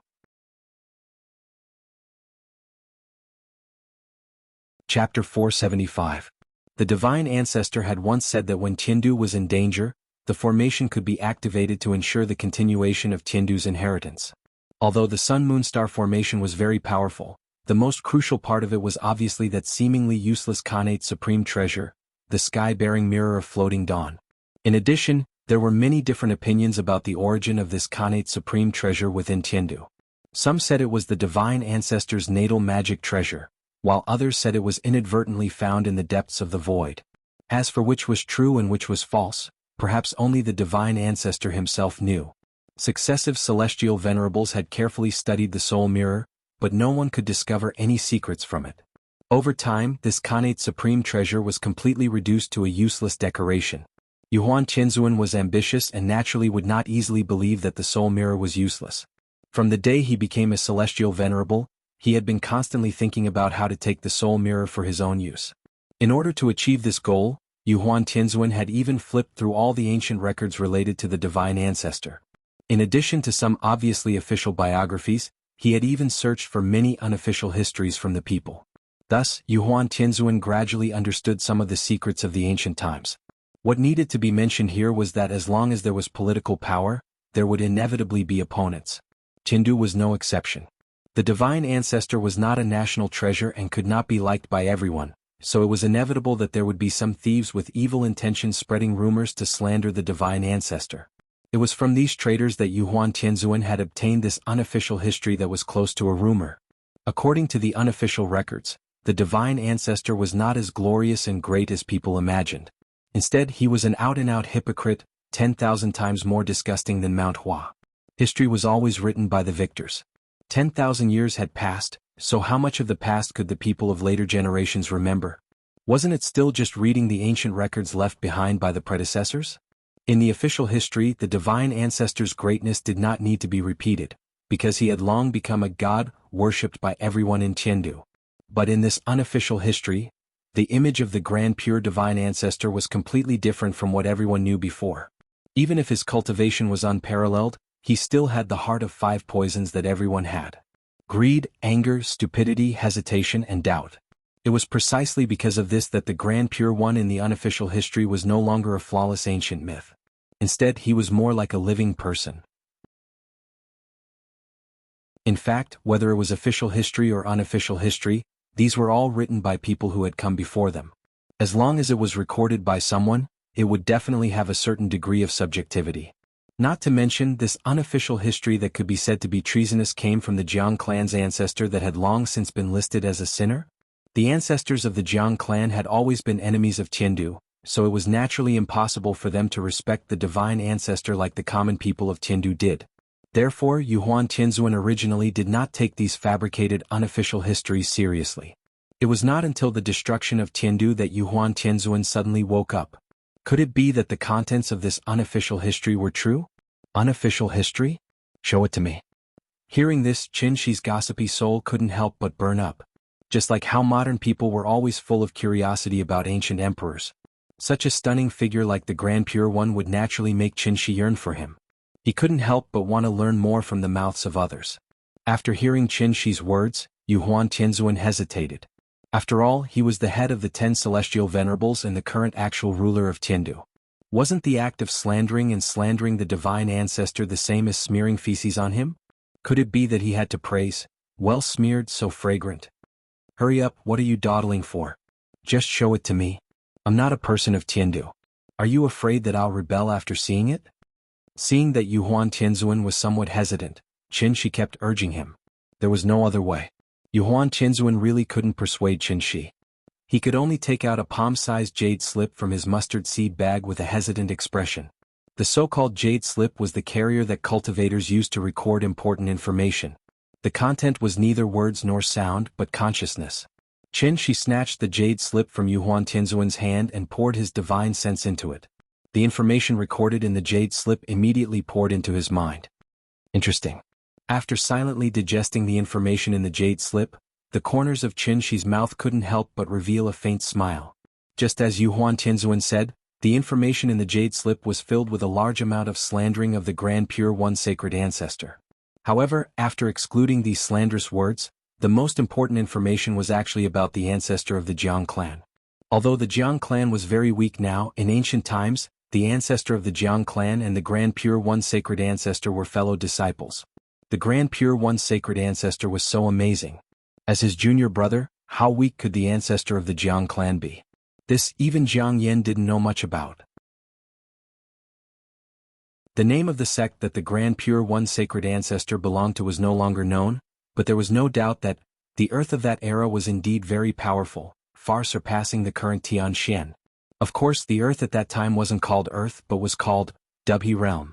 In short, it was an era where heroes came forth in large numbers. If it wasn't for the sudden depletion of the spirit chi of heaven and earth, there probably wouldn't be any modern humans. Logically speaking, since the ancestor of the Jiang clan and the Grand Pure One sacred ancestor were fellow disciples, how could his descendants be labeled as sinners by the sacred ancestor? There must be some secret hidden within, but this jade slip didn't record it in detail. Other than some meaningless slander, Qin Shi couldn't find a single useful piece of information. This kind of feeling was like someone exposing a celebrity's scandals on the internet. No matter what the rumor mongers said, how could they convince people without concrete evidence? Qin Shi held the jade slip in his hand and rubbed it carefully, as if he was thinking about something. One had to know that jade slips had always been used to record important information. How could they only record some baseless slander? In the words of the netizens, that was, how could there be no real evidence? Thinking of this, Qin Shi couldn't help but pour his divine sense into the jade slip again, and try to find some useful information from it. This time he looked very carefully. He carefully studied the jade slip from the inside to the outside. And it was precisely because of this that Qin Shi actually managed to find a seal in this seemingly ordinary jade slip. The seal was very strange. It actually contained some of the true meaning of the word void, so that others couldn't discover its existence at all. In other words, only cultivators at the Dongshu realm could successfully read its contents. Yuhuan Tianzuan's cultivation was only at the mid-deity transformation stage, so even if the jade slip had been in his hands all this time, he didn't know that there were other contents hidden in the jade slip. Therefore, the moment Qin Shi discovered this seal, he already realized, what he was about to uncover could be a shocking secret that had been covered in dust for tens of thousands of years. Chapter 476. The information in the jade slip was transmitted through consciousness. Therefore, from Qin Shi unlocking the seal to him knowing all the contents in it, all this happened in the blink of an eye. Although Yuhuan Tianzuan's cultivation couldn't be compared with Qin Shi's, but at that moment he was still keenly aware of a slight expression change on Qin Shi's face. What's wrong? One had to know that Yuhuan Tianzuan was not an easy person to deal with. So, this old guy immediately pretended to be concerned and asked, "Did you find any problems?" "Nothing, I just feel that the empty slander above is a bit funny." Heavenly Venerate Yuhuan tried to discover something from Qin Shi's face, but Qin Shi merely smiled and shook his head. Then he pretended to be at ease and threw the jade slip back to Heavenly Venerate Yuhuan. After Yuhuan Tianzuan took the jade slip, he quickly checked it with his divine thought. After confirming that there was nothing strange in it, he was slightly relieved. "Okay, that's it for today, I have to go back and pick up the children from school. You stay here and preside over the reconstruction work of Tiandu. If you guys perform well, maybe I'll consider accepting your immigration application.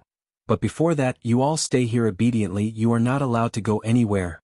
Once I find out that you are trying to escape from here, I think you should be very clear about the consequences." After Qin Shi gave a series of orders in a bureaucratic tone, the expression on Emperor Yuhuan's face was marvelous. "Are you really treating us as captives?" Yuhuan Tianzuan cursed in his heart. But due to Qin Shi's abuse of power, he could only snort softly and vent the dissatisfaction in his heart. Qin Shi left the moon. But he did not immediately return to the courtyard, but flew aimlessly outside the atmosphere, looking at the boundless starry sky while silently sorting out the information he got from the jade slip. The information in the jade slip could be divided into two parts. On the surface, the content was to insult the Grand Pure One and slander him. The content hidden under the seal was a complete description of what had happened in the past from the perspective of a bystander. There was too much information in the jade slip. In addition, the person who left the jade slip didn't have a very firm position, so Qin could only sort it out bit by bit. First of all, it could be concluded that the contents of the two sections were not left by the same person. Qin guessed that it was very likely that the true owner of the jade slip was a descendant of the Jiang clan's ancestor, or even a close relative within 3 generations. In other words, it was in existence like a son, grandson, disciple or grand-disciple. The hidden content under the seal was left behind by this person. As for the content outside the seal, there was a high probability that it was randomly added by the descendants of the Jiang clan. They didn't know what had happened back then, so they could only try their best to slander the sacred ancestor. From this, it could be seen that the Jiang clan's ancestor did not tell his descendants everything that happened back then. Thinking about it, this was also a form of protection. According to the records in the Jade Slip, the Grand Pure One and the Jiang clan's ancestor were indeed from the same sect. At that time, the overall strength of the Heaven's Pivot Realm was very powerful. According to the description in the Jade Slip, the Grand Pure One and the Jiang clan's ancestor had already reached the legendary Half-Saint realm. Half-Saint? Qin pondered for a long time before he made a rough judgment in his heart. Yuanying was equivalent to a divine general. Soul Formation was equivalent to a heavenly venerable. Insightful Void was equivalent to a supreme. The owner of the Jade Slip was a supreme. Then, the Grand Pure One who could be called a half-saint by him, should at least be a big shot at the Tao integration stage, right? Thinking of this, Qin lowered his head to look at the azure planet again. He was slightly excited and could not calm down. Earth was still the same Earth. However, the Earth of that era was completely different from the Earth of today. As the saying goes, heroes are created by the times. That era was simply a glorious era where stars gathered and heroes emerged in large numbers. But unfortunately, no matter how good the era was, it would eventually come to an end. As the spirit chi on Earth began to weaken rapidly, the glory of the Heaven's Pivot Realm was no longer the same as before. The ancient immortal cultivators had no choice but to start looking for a new cultivation holy land in order to continue their legacy. Just like in sci-fi movies, once the apocalypse arrived, everyone would make different choices. Thus, some people proposed to give up on the Heaven's Pivot Realm. With the half-saint as the leader, they would lead everyone across the void and find another place to live in the universe. In today's words, this group of people were typical radicals. This was because at least at the Golden Core stage could fly. Only at the Yuanying stage could one live freely in the universe for a long time. Since they could make such a suggestion, it actually meant that they wanted to give up on cultivators below the Yuanying stage. What kind of terrifying suggestion was this? Who didn't have relatives, friends, parents and relatives in their life? Take Qin as an example. He was already lonely enough, but how many people above the Yuanying stage did he have by his side? Cultivation was about talent and fate. Sometimes in life one must have it, and when not in life one should not force it. Yuanying was not so easy to get married. Once this decision was made, it was equivalent to giving up on most people on Earth. Even if the half-saint could lead many people across the void at the same time, he could not take everyone on Earth with him. What about the rest of the people? Let them perish on their own? Thus, this suggestion was quickly rejected. Seeing this, Qin could not help but feel a little puzzled. Didn't Changhua and Yiji come from the Supreme Palace enclosure? Wasn't the Supreme Palace enclosure near the solar system? With the Grand Pure Divine Ancestor's realm, even if he used a stupid method that was close to moving a mountain, he could still bring everyone to the Supreme Palace enclosure, right? Could it be that the ancient immortal cultivators did not know that there was such a good place as the Supreme Palace enclosure near the solar system? Qin really did not understand this point. But fortunately, this question was not important, so he quickly put this question to the back of his mind and then went on to sort it out. After the radical faction's suggestion was rejected, the conservative faction led by the Grand Pure Divine Ancestor and the Jiang Ancestor proposed a compromise. That was, integrate all the forces in the Tianshu realm and send out the strongest people from each sect. Then, these people would be led by a half-saint to find a suitable cultivation holy land in the universe. After they found it, everyone would come back to discuss how to move everyone on Earth over. This suggestion was unanimously approved by everyone. At the very least, they would not just pack up and leave, right? Thus, the Grand Pure Divine Ancestor and the others set off. But what no one expected was, when they left, they were gone for as long as 20 years. The people who stayed on Earth looked forward to the stars and the moon every day, almost always looking forward to their return. Finally, the Grand Pure Divine Ancestor and the others returned. It was important to note that when the Grand Pure Divine Ancestor set off, his cultivation was not much different from the others. He was only a half-saint. But by the time he came back, the grand pure divine ancestor had stepped into an unprecedented realm, a saint. This was an extremely good thing. After all, even though the Tianshu realm was unparalleled at that time, it had been tens of thousands of years since a saint had appeared. The grand pure divine ancestor's breakthrough was really good news for the ancient cultivators who were shrouded in the shadow of doomsday. But, before they could rejoice, bad news followed one after the other, and everyone was dumbfounded. Although the grand pure divine ancestor had successfully entered the saint realm, the 5 half-saints and more than 10 supremes who had traveled with him had all died. Everyone was dead. Only the dying Jiang ancestor was left. If the grand pure divine ancestor had not done his best to save him, even the Jiang ancestor would have died on the way home. At that moment there was only one question left in everyone's hearts. How was this possible? The 9 heavens divine emperor.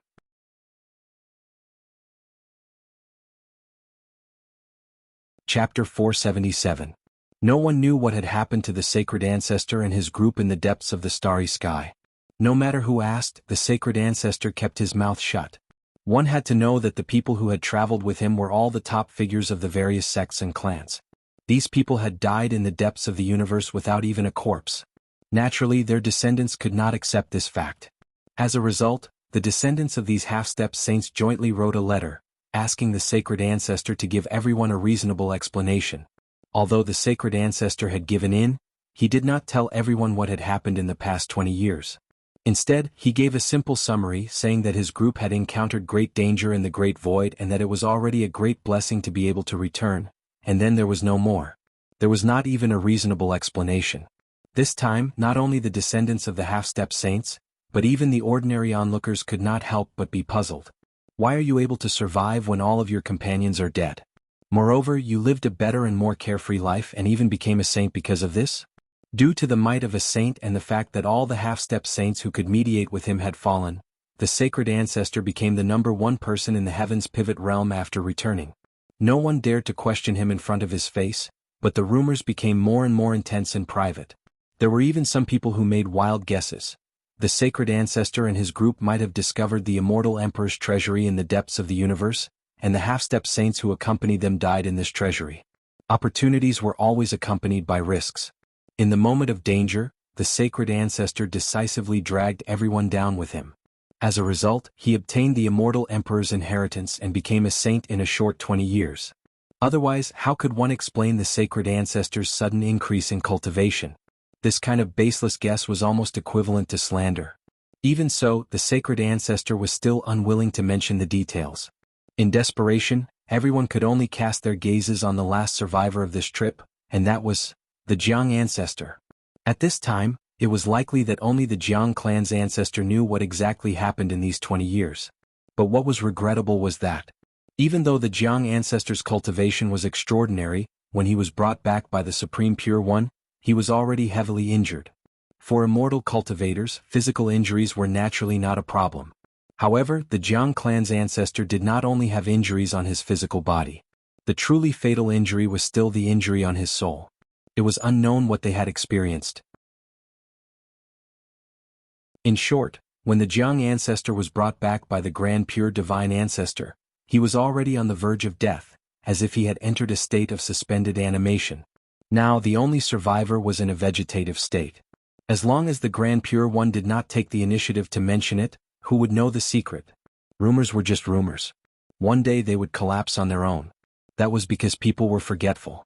As the Grand Pure Divine Ancestor began to build the Sky Capital and prepared to open the Sky Gate to lead everyone to the outside world, no one dared to talk about the Divine Ancestor in private anymore. It didn't matter how the Grand Pure Forefather had found the major world. Its appearance was like a ray of light in the darkness, illuminating the path forward for the ancient cultivators. If he continued to spread rumors and go against the venerable ancestor, wouldn't he be digging his own grave? Therefore, other than a few people led by the Jiang clan who chose to stay in the heavens pivot realm, most of the ancient immortal cultivators followed the Taiching divine ancestor to the great world. What needed to be noted here was, it was different from what Qinshi understood. It was not that the grand pure divine ancestor had given up on the Jiang clan, but that the Jiang clan had voluntarily chosen to stay in the lower realm. The reason why the Jiang clan had become a sinner clan was that after the divine ancestor passed away, the Jiang clan still refused to be disciplined by the Sky Capital. The Grand Pure Divine Ancestor might not care about their crime of spreading rumors in private because of their old friendship. However, the successor of the Sky Capital would definitely not tolerate anyone slandering the Divine Ancestor. Therefore the Jiang clan was judged as a sinner clan. Even the heavens would not tolerate sinners. That was the main content recorded in the Jade Slip. Other than these old matters, what really attracted Qin Shi's attention was actually a memory from the Jiang clan ancestor. Yes, the Jiang clan ancestor's memory. No one, including the descendants of the Jiang clan, knew. Not long after the Grand Pure Divine Ancestor led the ancient immortal cultivators to the Great World, the Jiang clan ancestor, who had been in the state of a living dead, actually woke up again. Logically speaking, the Jiang clan ancestor's soul had long been shattered, and there should be no possibility of him waking up. Therefore, after the Grand Pure Divine Ancestor came to visit a few times, he never came again. Even a saint like the Grand Pure Divine Ancestor could not save him. What method did others have to wake up the Jiang clan ancestor? But here was the strange thing. Just as the Grand Pure Divine Ancestor left, the Jiang clan ancestor actually woke up.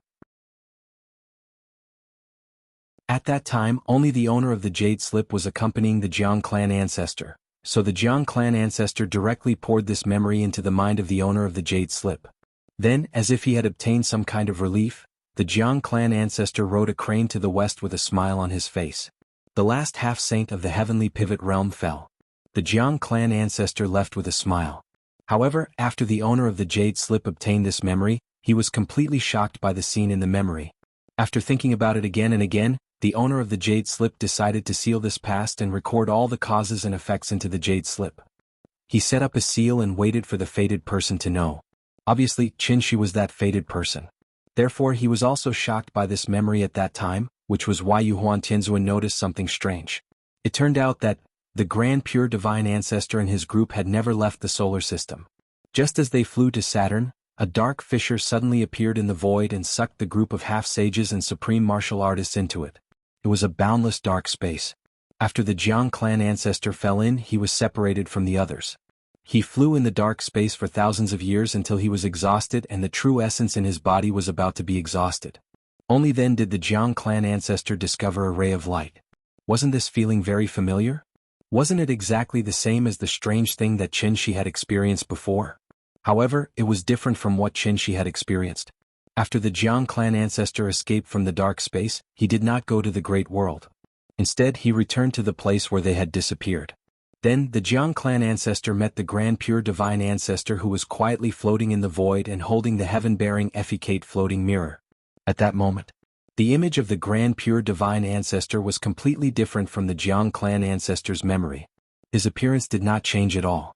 However, the monstrous pressure that was constantly emitted from his body, as well as that pair of eyes that looked down on all living things, made the Jiang clan ancestor, a half-saint, feel faintly panicked. Therefore the Jiang clan ancestor firmly believed that the person in front of him was definitely not the Grand Pure Divine Ancestor he knew. As expected. Just as the Jiang clan ancestor was stunned, the Grand Pure Divine Ancestor actually aimed the heaven-bearing effecate floating mirror at him. With a flash of white light, the Jiang clan ancestor's memory was completely cut off. However, the last scene in his memory was not the scene of the Grand Pure Divine Ancestor attacking him. Instead, it was the space wonder that had already formed behind the Grand Pure Divine Ancestor. Scattered stars, 9-star alignment.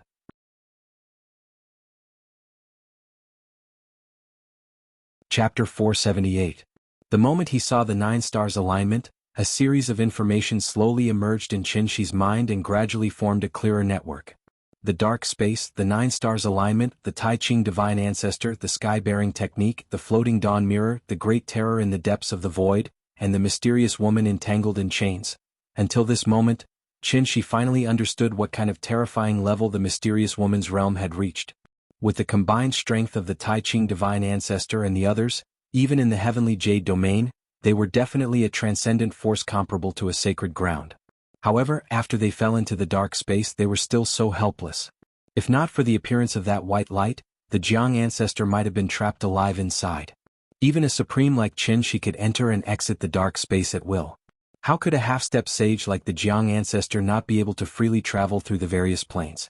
From this, It could be seen that the Jiang ancestor was definitely controlled by some higher-level power, which caused him to be unable to successfully escape from the dark space. As for the reason why the white light appeared, combined with Qin Shi's previous experience, it should be the result of the mysterious woman and the Great Terror's game. It was obvious that the mysterious woman was kind to the cultivators from Earth, and the Great Terror's standpoint was completely different from the mysterious woman's. This was because Qin Shi not only felt a strong pressure from him, but also a murderous aura that seemed to be mixed with mountains of corpses and seas of blood. If that powerful murderous aura was placed in the solar system, the result would be that wherever the murderous aura went, everything would wither and not a single blade of grass would grow. In addition, from the memories of the Jiang ancestor, the Tai Ching divine ancestor should have been possessed and controlled by someone. Even a half-step sage could be easily possessed, so how high was the other party's cultivation level? Above the sage was the immortal emperor. Whether it was the heavenly jade domain or the heavenly pivot domain, it had been a long time since an immortal emperor had appeared. The immortal emperor seemed to only exist in the myths and legends of the primordial era. If the supreme Qin Shi could destroy a planet with all his strength, then the immortal emperor could collapse the heavens and split the earth with a flick of his finger. It was truly the definition of holding the sun and moon in one's hand and stepping on the universe. Such a terrifying cultivation had completely exceeded the scope of Qin Shi's imagination.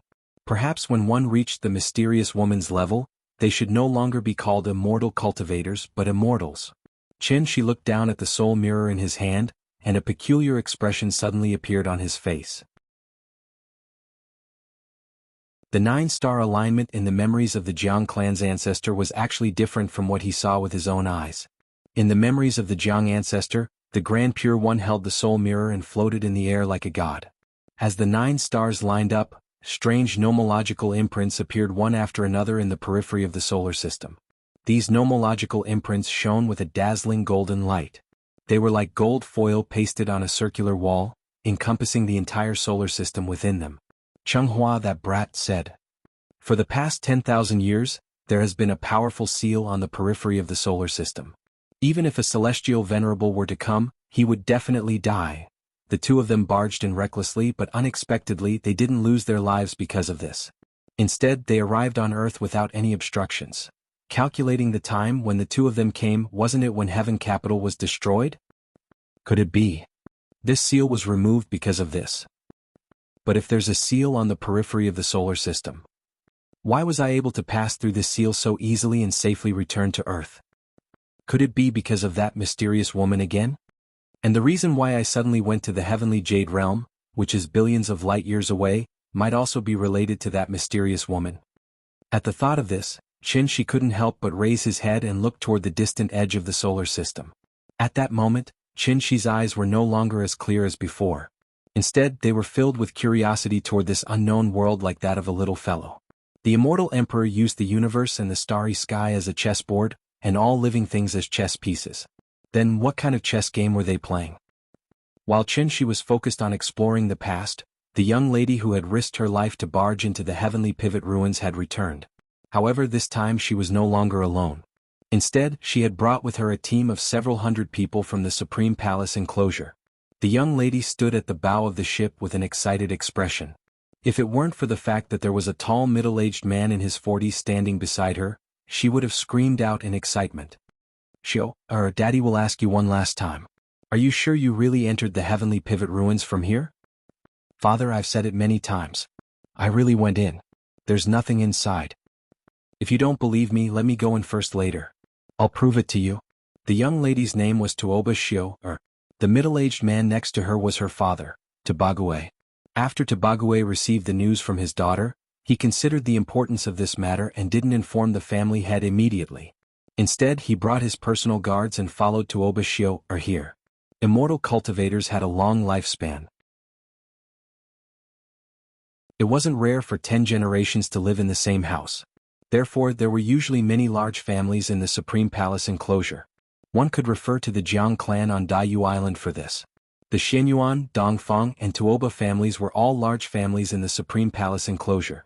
But different from Xianyuan Chunghua and Dongfang Yiji, Tuoba Shio, came from a branch family. So in terms of background, Tuoba Shio, was absolutely not worthy of Dongfang Yiji. And this was one of the important reasons why she was willing to die for Dongfang Yiji. From the moment the two of them started dating, Tuoba Xiao felt that she wasn't worthy of Dongfang Yiji. So, she sacrificed far more than Dongfang Yiji. Under the leadership of Tuoba Xiao, the group soon arrived at the location where she entered the Heavenly Pivot ruins. Out of caution, Tobague didn't let his daughter take the risk. Instead, he called out 2 men from the team and let them go to explore. These men were prisoners from hostile forces of the family. After being captured by the Tuoba family, they had been brainwashed and controlled by a secret method. They had completely become the Tuoba family's pawns. Although their cultivation wasn't high, they were not afraid of death. They were the best candidates to explore the way. Soon, the 2 men piloted a small starship and rushed directly to the Heavenly Pivot ruins. Tobague nervously waited on the side. The moment he saw the 2 figures disappear, his pupils shrank. If it weren't for Tuoba Xiao guaranteeing with her life, Tobague would never have believed her words. He was different from Tuoba Xiao's naivety. Tobague knew that once this news was confirmed, it would cause a sensation in the Supreme Palace enclosure. Therefore, after sending the men to investigate, Tobague's mood was even more nervous than Tuoba Xiao's. He paced back and forth on the bow of the ship. After waiting for about half an incense stick of time, Tobague finally saw the scene he had been dreaming of. Those 2 men, they actually came out of the Heavenly Pivot ruins unscathed. Listen to my orders, set off. Destination, Heavenly Pivot ruins. Come. Wonderful book house.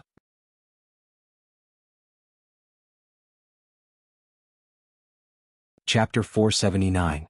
Qin returned to the Sai courtyard with the soul mirror after learning about the Tianshu ruins. The soul mirror. Sky-bearing technique, floating dawn mirror.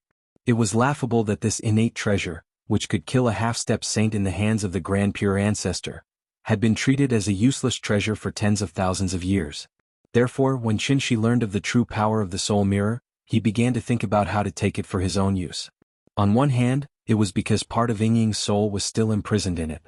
On the other hand, it was because he didn't have a single magic treasure to back him up. If he encountered an opponent weaker than himself, Qin might be able to rely on his cultivation level to suppress them and win easily. However, if he encountered a half-step saint who was at the same cultivation level as him, or even a higher one, Qin reckoned that he wouldn't be able to protect himself at all. Moreover, there were signs of an immortal emperor appearing in the world. Qin didn't think that he could jump around in front of an immortal emperor with his mere dongshu cultivation. Although the mysterious woman didn't seem to have any enmity towards him, as the saying went, if you leaned against a mountain, it would collapse. If you leaned against a man, he would run away. The mysterious woman had already saved him once. Would she save him a second time? If he couldn't even protect himself, how could he protect his family? Therefore, the matter of increasing his strength was imperative. Qin finally had some sense of crisis. If his sister-in-law knew about this, she would probably be sincerely happy for him. However, at the Dongshu realm, accumulating the world's spiritual energy wasn't so important anymore. Comprehending and applying the laws of heaven and earth was the only thing Qin needed to focus on now. Therefore, Qin set his sights on the strange dark space. The flow of time in the dark space was very strange. Compared to Earth, time inside could even be said to be stationary. After all, a day in the dark space was roughly equivalent to a year on Earth. What kind of terrifying time ratio was this? Although there was no matter or spiritual energy in the dark space, Qin needed to calm down and stabilize his cultivation. Therefore, the dark space became the best place for him to cultivate. After entering the Dongshu realm, Qin actually had the ability to travel between planes. However, the prerequisite was that he had to know the coordinates of the small plane he wanted to go to. The universe where Earth was located was the main plane. The dark space and the large world were small planes. Small planes were unstable and at the same time extremely difficult to discover. If he didn't leave the coordinates in advance, Qin wouldn't be able to find the specific location of the small plane even if he poked a hole in the sky. This was the fundamental reason why the Grand Pure Ancestor and the others had spent so much effort to find another cave abode in the universe. Dongshu stage immortal cultivators would only be able to freely travel to and from small planes after finding them through spatial rifts and setting up coordinates in them. Night. After the little fellow fell asleep, Qin couldn't wait to fly into the air and get busy. This was the first time he took the initiative to enter the dark space.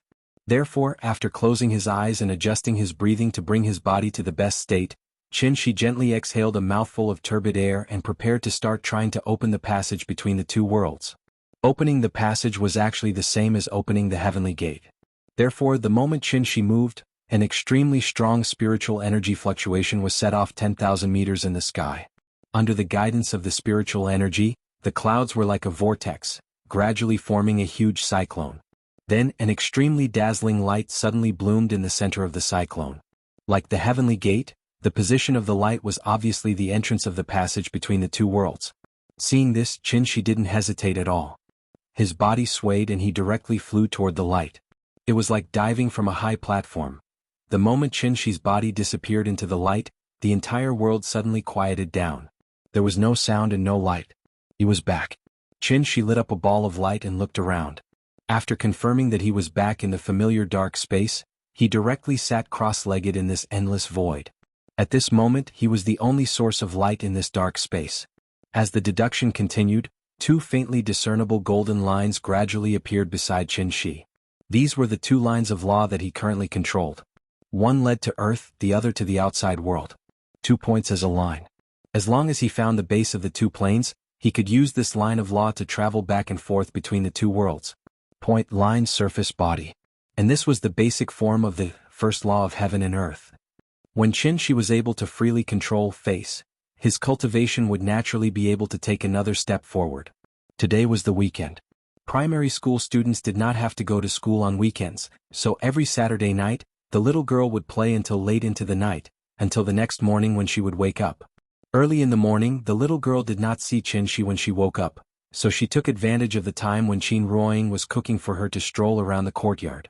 After this period of time together, Chenghua and Yiji were already very familiar with the little girl. Therefore, when the little girl saw the two dejected coming out of the room, she enthusiastically greeted them. "Brother Chenghua, Brother Yiji, good morning." "Good morning, Nian, good morning to you." Chenghua did not say anything, and Yiji did not seem to be in a good mood. After trying hard to squeeze out a smile at the little girl, the two were like students who had made a mistake, obediently waiting outside the Chuehua gate for Qin Xueqing's call. It was not that they were deliberately giving the little girl a hard time, but the reason why their mood was so heavy was because today was the day of being beaten again. Qin Wanqing was incredible now. After this period of actual combat tempering, she had completely walked out of a martial artist's path that belonged to her. So even if the two of them attacked together, they were not her match at all. Qin Xueqing seemed to be very vengeful. As her strength grew stronger, her attacks became more and more ruthless, so that the two of them would be beaten half to death by her every time. Although their lives were not in danger, but it was really painful. Looking at the two of them now, where was the young and frivolous attitude they had when they first came here?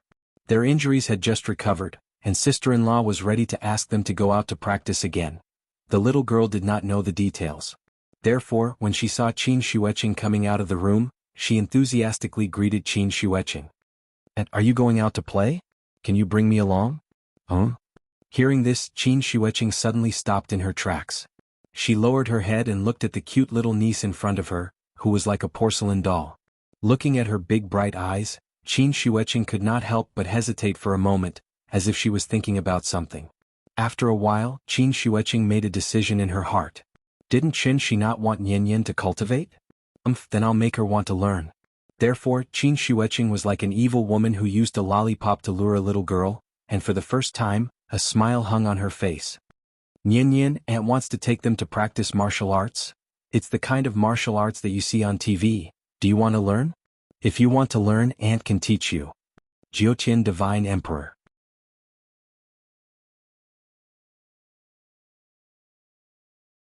Chapter 480. Martial Arts. After hearing Qin Xueqing's words, the little fellow suddenly blinked her eyes blankly. It was no wonder that her reaction would be so cute and slow.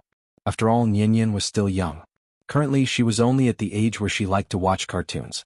Although it was not that she had never watched wuxia movies, but the wuxia movies that were popular in recent years could not be regarded as wuxia movies in the true sense. At best, they could only be regarded as historical romance movies. Just based on those melodramatic romantic scenes, how could they win the hearts of children? Therefore, the little fellow's impression of martial arts was completely at the ignorant stage. She could not be compared to the children of the 80s and 90s. 20 or 30 years ago, children usually liked to use a wooden stick as a long sword. They learned the martial arts moves on TV, and before they made a move they must shout out the name of the move. For example, the 18 dragons subduing palms, 9 strategies beyond the swords, Buddha's palm and other martial arts skills. Basically every child knew 1 or 2 moves. Thinking about it, he felt a little regretful. It was a pity that the little fellow was not born in the hot-blooded era where the martial arts atmosphere was pervasive. Qin Shueqing's attitude towards the little fellow had always been neither cold nor warm. Today she rarely took the initiative to take her to play, so the little fellow was naturally very happy. Therefore she immediately blinked her big bright eyes, and then slightly tilted her head and asked in a coquettish voice, "Auntie, what is martial arts? Is it fun?" "It's fun. After you learn it, you can be like the heroes on TV, there's nothing you can't do." "Really?" "Of course, why would Auntie lie to you?" At this moment, the smile on Qin Shueqing's face was really very bright. Looking at her proud look, she was simply like a demon holding candy to lure a little girl. She was just short of raising her tail. "Hey, you two, come over here, I'll show Nyan what martial arts are." Qin Shueqing had always been taciturn.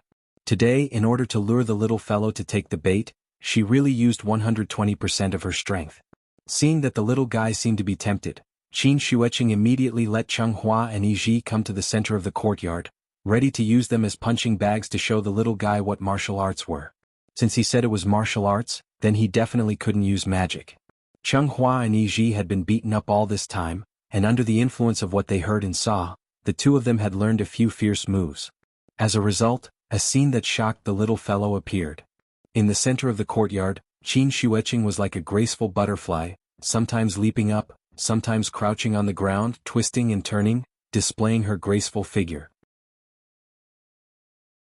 Perhaps it was because Qin Shueqing rarely sparred with others in the outside world, so even though her martial cultivation was extremely profound, she still lacked the fierce killing intent that came from mountains of corpses and seas of blood. Therefore her martial arts looked more like a dance. "It's beautiful. Auntie is so beautiful." Since it was an exhibition match, Qin Shueqing's moves were naturally more gentle than usual, and it could be said that she didn't overdo it. The little fellow couldn't see the subtlety of it, but he was still completely attracted by her graceful dancing posture, so he excitedly clapped at the side. Looking at the little fellow's eager appearance, Qin Shueqing couldn't help but smile slightly.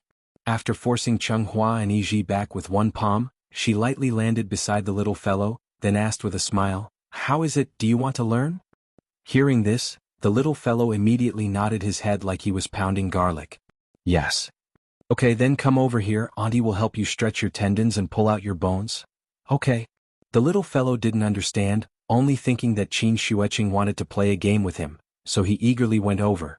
Just as Qin Shueqing was teaching the little fellow the horse stance, Qin Shi finally returned to the courtyard.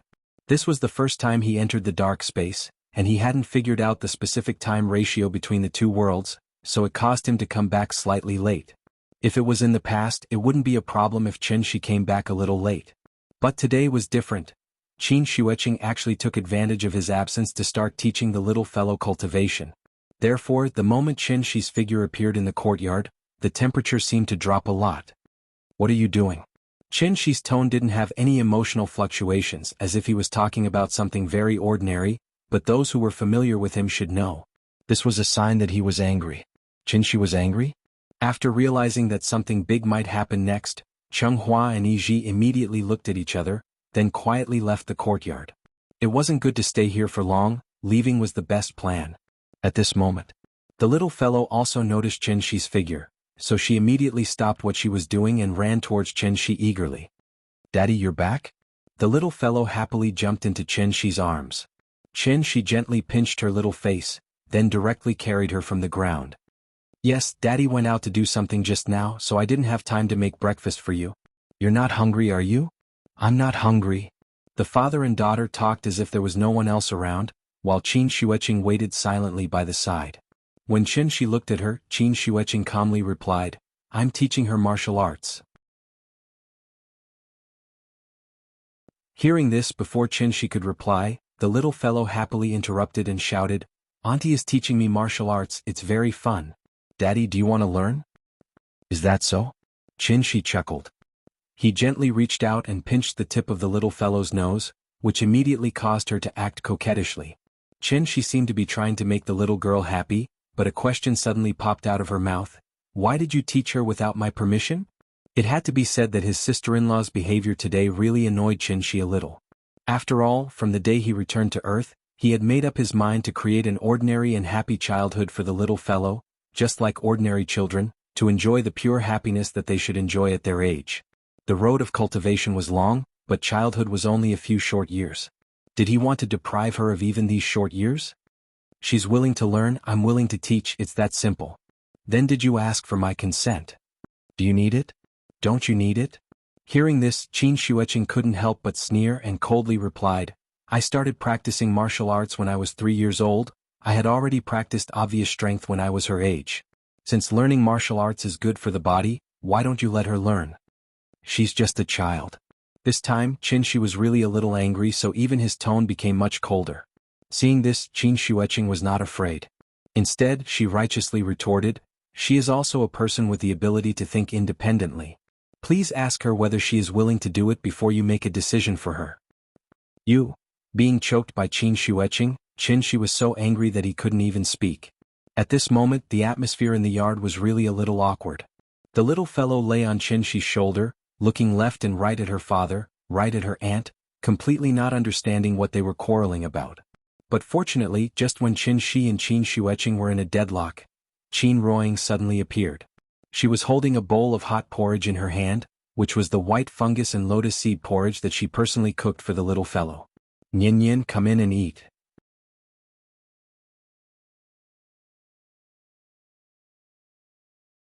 Chapter 481. After hearing Qin Ruoying's call, the little fellow's eyes suddenly lit up.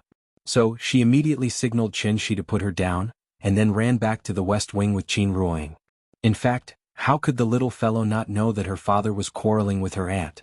Although she didn't understand why the two were quarreling, it was the first time such a hostile scene appeared in the courtyard, so it made the little fellow feel very awkward. Therefore, after hearing Qin Ruoying's call, the little fellow directly ran away like Cheng-Hua and Yi. Sister, you judge, do you think what I said makes sense? Qin Shueqing had long known about Qin Ruoying's memory loss, but because she was now angry, she wanted to pull Qin Ruoying, such a strong foreign aide, to support her. After hearing Qin Shueqing's question, Qin Ruoying, who had already walked up the stairs of the west wing, also stopped.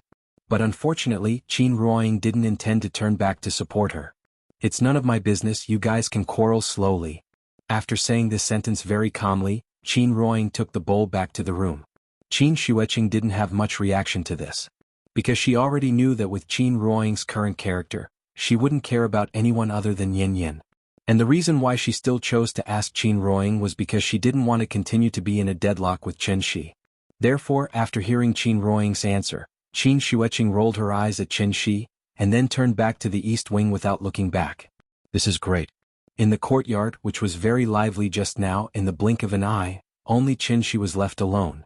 Qinshi was really depressed in his heart, but there was nowhere to vent, so he could only return to the guest room with a stomach full of resentment like the two sisters. What could he do? Was he going to beat his sister-in-law? This was the first time that someone questioned Qinshi's education philosophy. Long before Qin Ruoying lost her memory, Qinshi had already discussed with Qin Ruoying whether to teach the little fellow to cultivate. Unlike Qinshi's firm attitude, Qin Ruoying's attitude at that time was somewhat ambiguous. She neither agreed nor opposed, as if she wanted to leave this decision to the little fellow herself.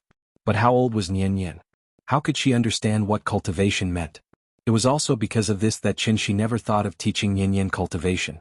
Qin Shueqing's words seemed to be very reasonable, but she had never even had a boyfriend, so raising a child, she knew nothing. Qinshi sulked in the room. But after thinking about it, his mind was still haunted by Qin Shueqing's powerful question. She is also a person with the ability to think independently. Please ask her if she agrees before you make a decision for her. Am I really meddling too much? Across the wall, Qinshi muttered to himself. Then, as if he had thought of something, he suddenly got up and quickly left the room, then came to the outside of the west wing, and looked at the mother and daughter in the room through the window. In the room, the little fellow was holding a big bowl of porridge and slurping it. Qin Ruoying sat next to her and whispered from time to time, "Drink slowly, be careful not to choke." What a beautiful scene this was. Seeing this scene, Qinshi's depression in his heart suddenly disappeared. He silently waited outside the window. After the little fellow finished her breakfast, she looked back and saw that her father was still outside the room. She immediately became as happy as a little bird, opened her arms and threw herself directly into Chen-Shi's arms. Dad, the porridge made by Mom is delicious. But Mom also said that you can't eat it. Dad, are you envious of me, huh? Hearing this, Chen-Shi couldn't help but laugh and pinch her little face, pretending to scare her. Eat, eat, eat, all you know is to eat all day. Be careful, you will become a big fatty in the future, then no one will like you. Why won't anyone like me if I become fat? Dad, didn't you say that you like me the most? The little fellow pouted unhappily as if she was angry. Seeing this, Chen-Shi could only quickly coax her. Dad will definitely like you, no matter how you look in the future. In Dad's heart, Nian will always be the most beautiful girl in the world. After hearing Chen-Shi's answer, the little fellow rolled her big eyes and suddenly grinned. What about Mom? Is Mom not beautiful? Mom is as beautiful as you. Really? Of course you are Mom's child, how could you look different from Mom? That's right. Then when I grow up, I will definitely be as beautiful as Mom. As if she had encountered something extremely happy, the little fellow giggled, which made Chen-Shi couldn't help but laugh foolishly with her. The father and daughter stood on the steps and whispered to each other. After Qin Ruoying cleaned up the table and prepared to go back to the kitchen to wash the dishes, Chen-Shi offered to help her wash the dishes. Unexpectedly, Qin Ruoying didn't even look at him. She carried the bowl and chopsticks to the kitchen, minding her own business. Chen-Shi had long been used to Qin Ruoying's current attitude, so he didn't take it to heart. Seeing that his wife didn't need his help, he carried the little fellow back to the guest room where he was currently staying. Just as he returned to the room, Chen-Shi put away the smile on his face, and with a very serious expression he looked at the little fellow and asked, Nian, tell Dad honestly, do you like the things that Auntie taught you? Hearing this, the little fellow blinked her eyes as if she didn't quite understand the meaning of his words. Just as Chen-Shi expected, she was only a 6-year-old child, how could she understand what cultivation meant? It was like parents sending their children to learn music, art, and dance. Without the guidance of parents, no matter how talented a child was, it was impossible to be naturally interested in these things. And on this question, Chen-Shi did indeed make a mistake. That was, he had never let the little fellow come into contact with cultivation, so how could he judge whether the little fellow liked cultivation or not? His sister-in-law wasn't wrong. Since Nian was a person with the ability to think independently, then she should have her own choice. Just like learning music, art, and dance. There were no disadvantages to cultivation, instead there were countless benefits. So, on the premise that he had the resources in this area, why couldn't he leave the choice to the little fellow herself? If Nian liked it, he would teach her. If Nian didn't like it, then it was fine not to learn. Therefore, after thinking this point through, Chen-Shi very solemnly handed the choice to the little fellow. Nian, tell Dad, do you want to learn? 9 Heavens Divine Emperor.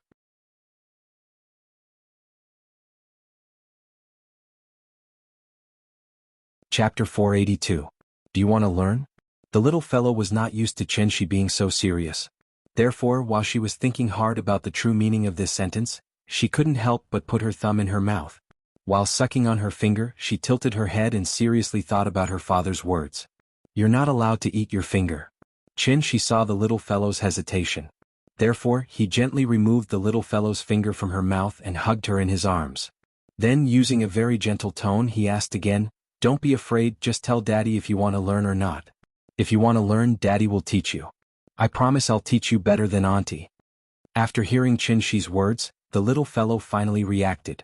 She rubbed her head against Chen-Shi's shoulder a few times before hesitantly replying, yes. Her voice fell. Without waiting for Chen-Shi's reply, the little fellow looked up nervously and asked, Daddy, is learning to dance very difficult?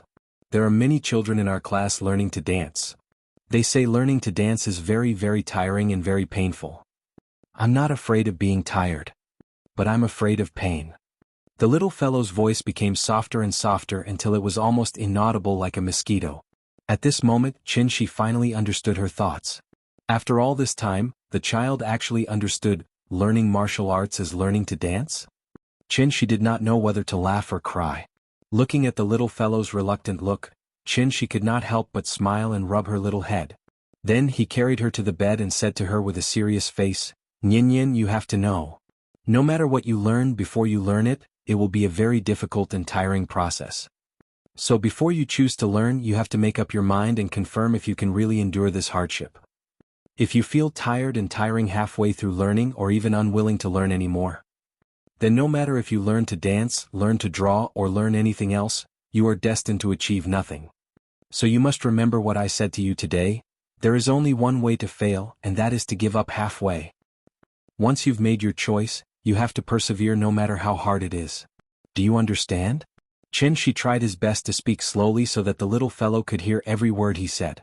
After hearing this, the little fellow's reaction was just as Shi had expected. After all, Nian had never been a spoiled child who was afraid of hardship and fatigue. She could understand and distinguish right from wrong. Therefore, when Shi asked her again if she wanted to learn, the little girl's hesitation disappeared and turned into determination. Yes. Whether it was learning martial arts or dancing, it was fine. The little fellow's attitude was what Shi really cared about. Since she had already made up her mind, how could Shi stop her? All right, then Daddy will teach you personally. Remember, don't listen to your aunt in the future. Jingle, jingle, jingle. What does she know? Daddy can flatten her with one hand. Come, sit down first. Daddy will teach you how to draw chi into your body. Don't worry, it won't hurt at all. Shi finally began to teach the little fellow cultivation. Of course, the things he taught were completely different from what Qin Shueqing taught. Qin Shueqing only wanted to teach the little fellow martial arts, but Shi directly taught her the immortal cultivation method. So the question was, why didn't her sister-in-law directly teach the little fellow the immortal cultivation method that Shi taught her? Instead, she only taught the little fellow some basic skills of tendons and bones? One had to know that her sister-in-law had been a heavenly being for a long time and was already considered a real immortal cultivator. The reason why she didn't directly teach the little fellow cultivation was actually because she had considered Shi's attitude towards this matter. Therefore, she used martial arts as an excuse to indirectly remind Shi. The child was not young anymore, so she naturally knew what to do and what not to do. Since cultivation was not harmful to the little fellow, and it could even strengthen her body and enhance her physique, why didn't she learn it? Swords and sabers were innocent, and sins were all caused by people's hearts. Qin Shueqing's point of view was not wrong, so although she had a sour face all day long, her heart was warm. Shi was afraid that the little fellow would accidentally hurt other children at school, but with the little fellow's current wisdom, how could she bully others for no reason? After all, she was now a class leader, a young pioneer, and a candidate for the school's 3 good students. Under Shi's careful guidance, the little fellow embarked on her own journey of cultivation in a daze. At the same time, Tuoba Xiu-er hurried to Earth with her reinforcements. Unlike Tuoba Xiu-er's excitement, although Tobague was also very excited, he was more nervous and puzzled in his heart. There were too many rumors about the Dubhe ruins, so even though Tobague was now in this peaceful galaxy, he still felt like he was in a dream. Out of safety considerations, Tobague didn't send out any death warriors to explore the planets. Instead, he used his divine sense to quickly sweep the planets. After determining that there were no signs of surging heaven and earth spiritual energy, he hurried to the next planet. Their journey here had been too smooth. It was different from the mountains of knives, seas of fire, and hellish danger that people had always imagined. The so-called Dubhe ruins was in fact an ordinary galaxy that couldn't be more ordinary. There was only one star in this galaxy, and although the rest of the planets were large, they weren't life planets at all. There wasn't even a bit of heaven and earth spiritual energy in the periphery. There was no spiritual energy, no life. Naturally, it was impossible to give birth to any ancient vicious beasts, evil spirits, or other such terrifying existences. Therefore, Tobague couldn't help but wonder if he had come to the wrong place. How could such a broken place be called an Empyrean forbidden area? Could it be his cultivation was too low, so he couldn't discern the mystery? Tobague was really puzzled. But at this time, the lookout who had been standing at the bow of the ship and observing the situation suddenly cried out in alarm. "Look! There's someone there." The moment Tobague heard these words, it was as if he had been electrocuted. He suddenly shot up from his chair and flew to the bow of the ship at the fastest speed he had ever flown in his life. "Where is it?" Before Tobague arrived, Tobague's voice had already sounded in the lookout's ear. The lookout pointed. Just as Tobague was about to speak, Tobague had already turned and rushed to the helm of the ship. "Turn the helm and head to that planet. From now on, listen to my orders in all matters. Don't make a move without permission. If the situation changes, I will use the cup as a signal to kill all of you. Remember? Remember."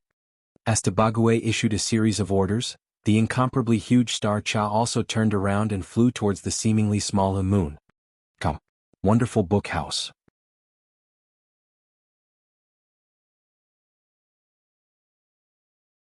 Chapter 483. Ever since his family moved to the moon, Yuhuan Tianzuan seemed to have accepted his fate. Because he knew very well that with the remaining strength of Tiandu, it was impossible to match Qin Shi, who had already become a supreme being. Therefore he chose to compromise and instead put all his energy into presiding over the reconstruction of Tiandu. Did you see that? The enemy was on that blue planet. But what should we rely on to find the other party for revenge? Was it because of the resentment and anger in the heart that had nowhere to vent? Or was it because of the ridiculous self-esteem that faced death with equanimity and would rather die than live in disgrace? Therefore, whenever someone questioned why he was silent, Yuhuan Tianzuan's reply was always so calm and objective. Did he really have no resentment in his heart? How was that possible? If it were not for Qin Shi, Yuhuan Tianzuan would still be the head of the 10 celestial lords, ruling the tens of millions of descendants of ancient cultivators in the world alone. But now, tens of millions of people had already turned into smoke, and only a few thousand people were left, relying on their strong cultivation base to survive the catastrophe. What did this mean? It meant that Tiandu had no future.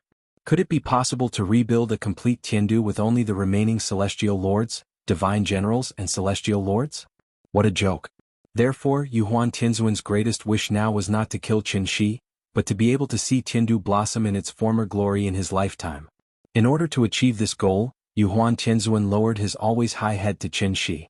As for whether others could understand his approach, it was not something he needed to worry about. Yuhuan Tianzuan decided to rebuild a new imperial palace on the moon.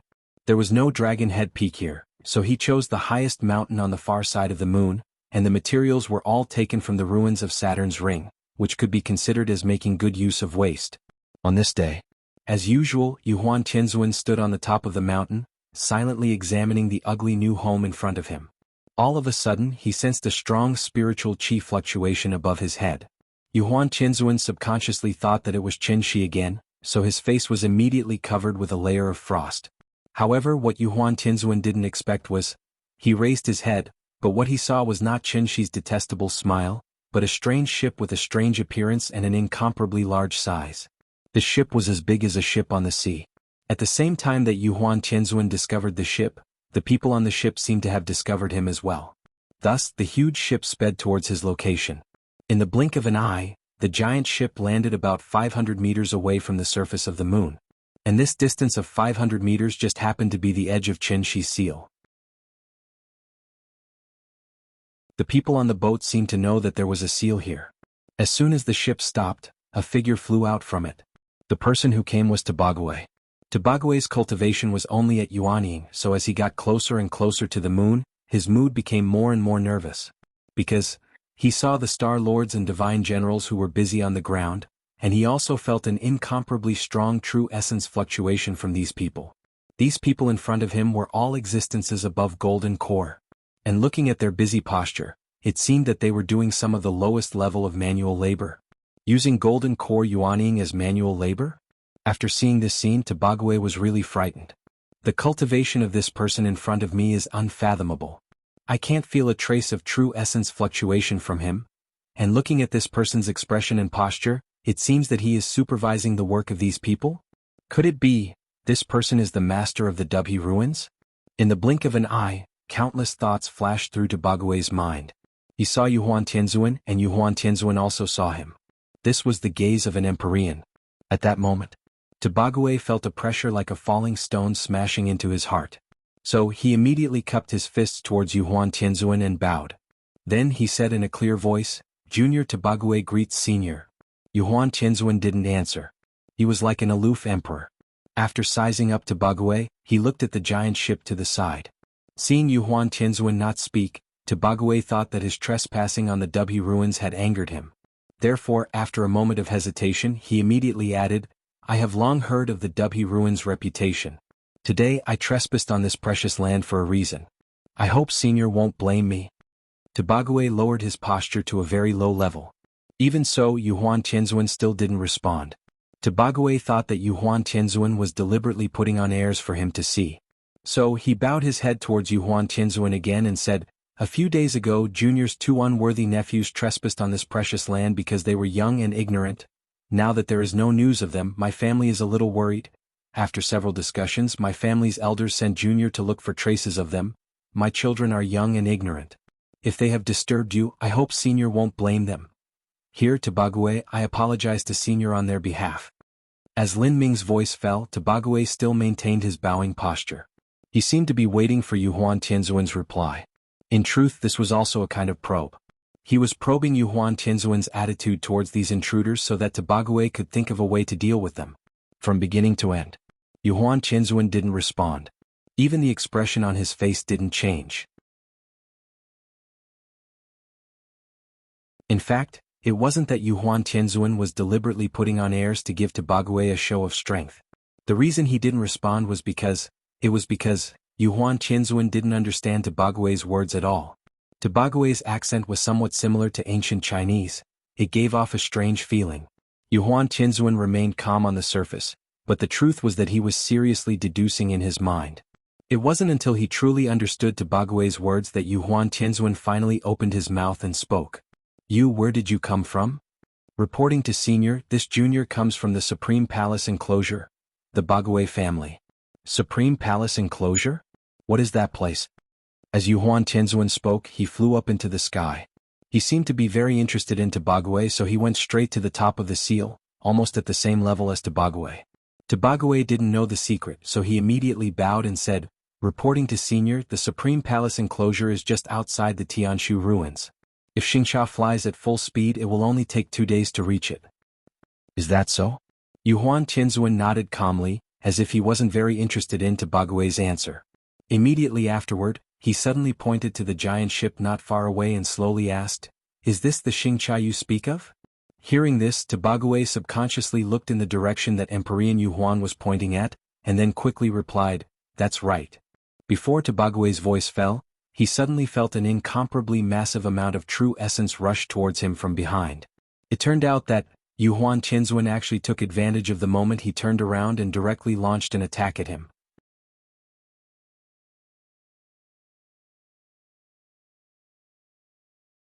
Chapter 484. Tobague never thought that Yuhuan Tianzuan would suddenly attack him, and even use a sneak attack, completely disregarding his identity. Therefore, when he noticed something strange behind him, it was too late to resist. Just like the acupuncture points in wuxia novels, Emperor Yuhuan's whole body technique, which had been accumulating power for a long time, was unleashed. Tobague immediately froze in place as if he had been hit by the sunflower acupuncture point technique. Tobague tried to break free, but the difference in cultivation between him and Yuhuan Tianzuan was too great, so he couldn't break free for a while. Seeing this, Tobague immediately turned hostile and cursed, I called you Senior in vain, but I didn't expect you to be so despicable and shameless. Tobague kept cursing. Seeing the sudden change of events, the entourage he brought with him this time jumped out from Xingxia and tried to come to the rescue. But soon, these followers all stopped what they were doing and floated several hundred meters away from Tobague with blank expressions on their faces. They only had a few hundred gold core cultivators on their side, and at most 3 to 5 yuaning. But what about the other side? There were thousands of divine generals and star lords, and 6 Empyreans who appeared out of nowhere, standing directly in a row with Yuhuan Tianzuan. What was going on? Everyone couldn't help but look at each other. No one dared to take a step forward. Even Tuoba Xiu was stunned in place. She was naive, but she was definitely not stupid. In this tense situation, there was no need to guess. Her father should have accidentally angered the other side? So, Tuoba Xiu, who didn't know what was going on, immediately walked out of the crowd and carefully came to Tobague's side. She followed her father and bowed respectfully to Yuhuan Tianzuan. The Tuoba family didn't mean to offend Senior, please let my father go. Hearing this, Heavenly Venerate Yuhuan, who had a cold expression on his old face earlier, smiled and replied with a chuckle, you are guests from afar, so why would this old man make things difficult for you? After all, Tuoba Xiu was still inexperienced, so she couldn't understand Yuhuan Tianzuan's strange behavior. Just as she stood rooted to the ground, thinking about how to resolve this conflict, Tobague, who was bound to the side, seemed as if he had suddenly discovered a secret. He couldn't help but shout out in shock, Xiu, don't be afraid. They can't hurt father. Retreat. Everyone retreat. Get away from this formation. Just now, I only thought that this was the mountain protection array that you guys had set up. I didn't expect that. This formation is actually a prison used to imprison you. Tobague came from a branch family. Since he was able to serve as a commander of the clan at such a young age, he naturally wasn't an idiot.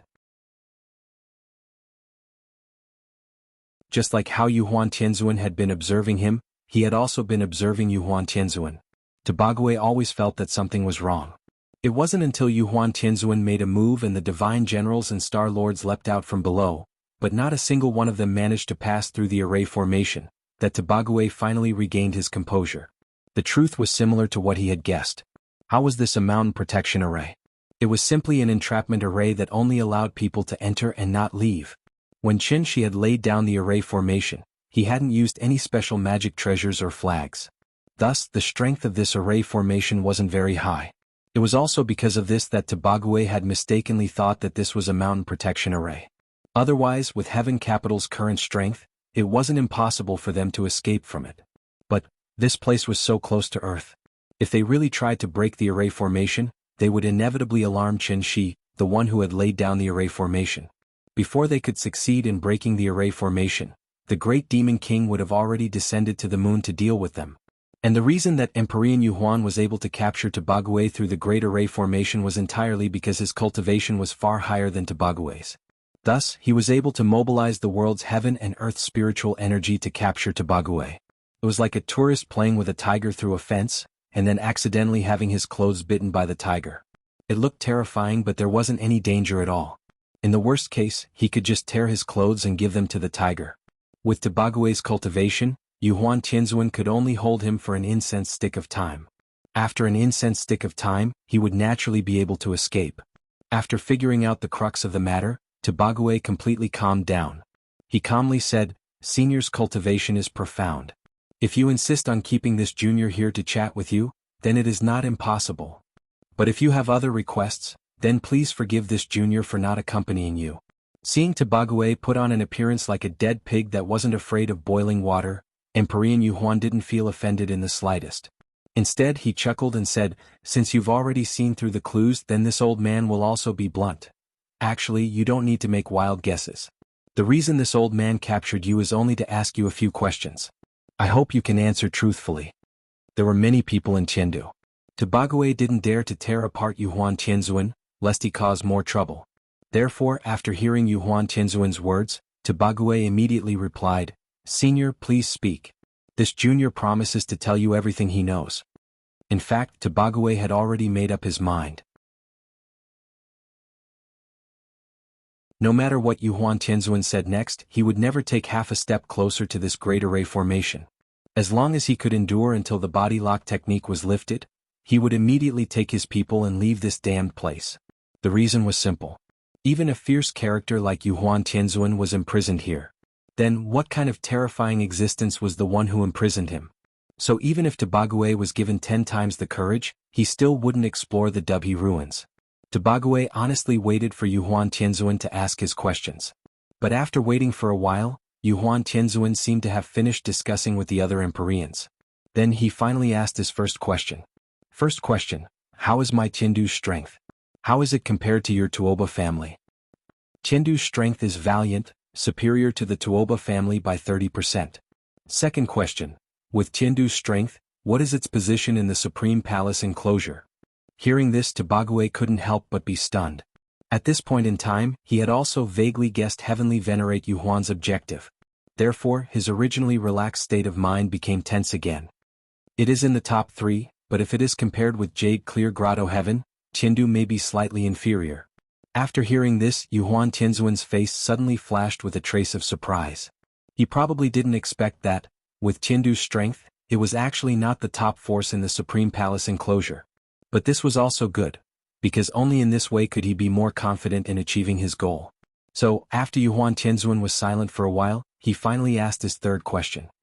Third question, if my Tiandu is willing to unite with the Tuoba family in the form of marriage, can the Tuoba family accept my Tiandu to enter the Supreme Palace enclosure and become a force for the Tuoba family? Come. Wonderful book house.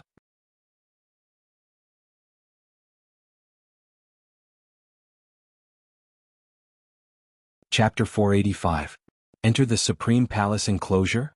After hearing these words, even though Tabague had a premonition in his heart, he couldn't help but feel a little dizzy at this moment. Heavenly Venerable Yuhuan was really frank and straightforward, not hiding the thoughts in the depths of his heart at all. Was he tempted? Of course he was. So even though Tabague was not the head of the Tuoba family, he subconsciously stood from the perspective of the head of the family and began to seriously consider Yuhuan Tianzuan's proposal. But unfortunately, such an important decision wasn't something that Tabague could easily make. Therefore, after pondering for a while, he couldn't help but swallow a mouthful of saliva, and then nervously replied, reporting to Senior. This is a serious matter. Junior's words carry little weight and my weight in the family is limited. Please forgive me for not being able to give you an immediate answer. How about this? Junior will immediately set off to return to the Supreme Palace enclosure and report this matter to the head of the family. If the head of the family has this intention, then Junior will ask him to personally come and discuss the details with you. What does Senior think? Tabague was indeed tempted, but he wasn't stupid. With Heaven Capital's background, why would they need to rely on others and even take the initiative to propose an alliance with the Tuoba family? Could it be that Heaven Capital needed the protection of the Tuoba family to gain a foothold in the Supreme Palace enclosure? How was that possible? Divine generals, star lords, and even the 7 Empyreans. Although the world was big, where couldn't one call home? Therefore, Yuhuan Tianzuan wasn't trying to form an alliance with the Tuoba family at all, but to divert the Tuoba family and even the entire Supreme Palace enclosure's influence to oppose the master of the W ruins. Heaven Capital's strength was already terrifying. Then, how terrifying was the great figure that imprisoned them? This great figure should be the true master of the W ruins, right? Seeking luck and avoiding disaster was everyone's nature. Therefore, after thinking about it several times, Tabague finally decided to stay out of it. So even if Yuhuan Tianzuan used Heaven Capital as a bargaining chip, Tabague didn't dare to easily get involved. Tabague tried to be perfunctory. But how could Yuhuan Tianzuan be so easily fooled? Thus, after seeing the hesitation on Tabague's face, Yuhuan Tianzuan immediately gave him a strong dose of medicine. Tabague was so frightened that he nearly broke free from his shackles. Go back and report to the Patriarch. If this old man is not wrong with your aptitude, it will probably take you another 300 to 500 years to successfully advance to the celestial venerable realm. Since that's the case, let's make a deal. As long as you agree to this old man's request, this old man can guarantee that you will become a heavenly venerable within 60 years. What do you think? After hearing these words, Tabague was thoroughly shocked. Yuhuan Tianzuan's words were tactful enough. In reality, how could he not know how capable he was? Not to mention 300 to 500 years, even if he spent his entire life with his talent, he might not be able to successfully advance to Empyrean. Therefore, after hearing Yuhuan Tianzuan promise that he could successfully advance to Empyrean within 60 years, Tabague's heart was finally moved. I don't know what Senior's request is. If it is not beyond the scope of this junior's ability, this junior can give it a try. Hearing this, Yuhuan Tianzuan's face suddenly revealed a satisfied smile. Don't worry, I won't embarrass you. As long as you agree to this old man's request. This old man can even make a heart demon oath here, guaranteeing that I will fulfill my promise in the future. So, can we talk openly and honestly now? After a detailed discussion, Tabague and Yuhuan Tianzuan finally reached a consensus. Yuhuan Tianzuan's request was very simple. That was, Tabague would send out death warriors to wreak havoc on Earth in order to contain Qinshi. At the same time, Yuhuan Tianzuan would gather everyone's strength and take advantage of this opportunity to break the seal of the Great Array. As long as the Great Array was broken, the remnants of Tiandu would immediately board the giant ship and leave the Dubhe ruins with Tabague. Wasn't the plan simple?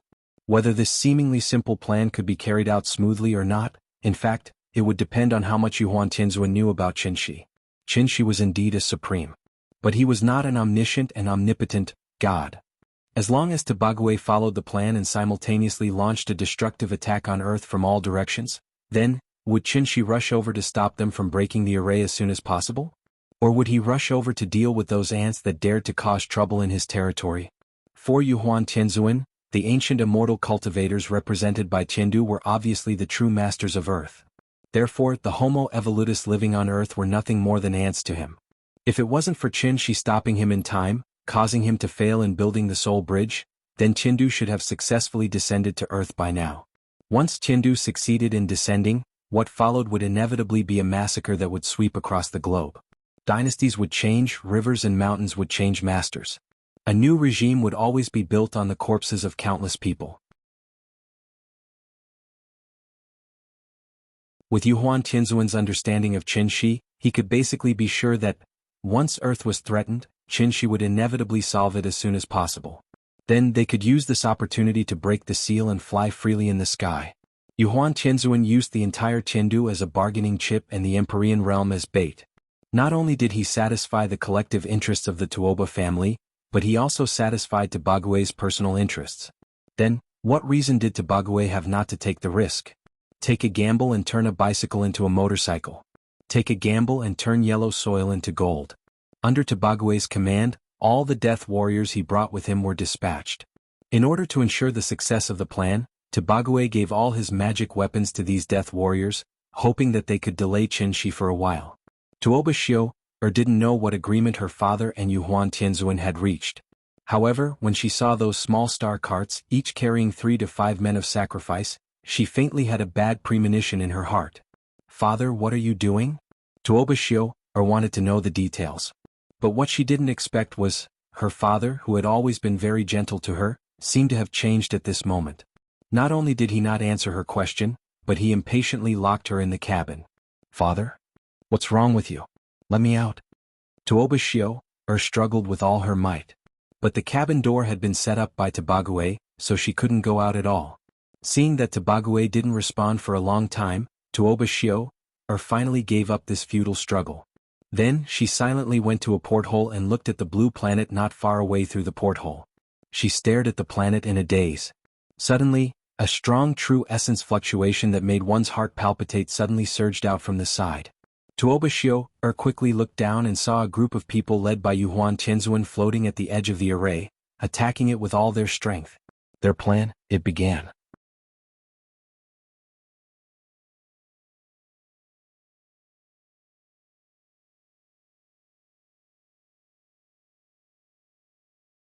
Tobague turned to look at the moon not too far away.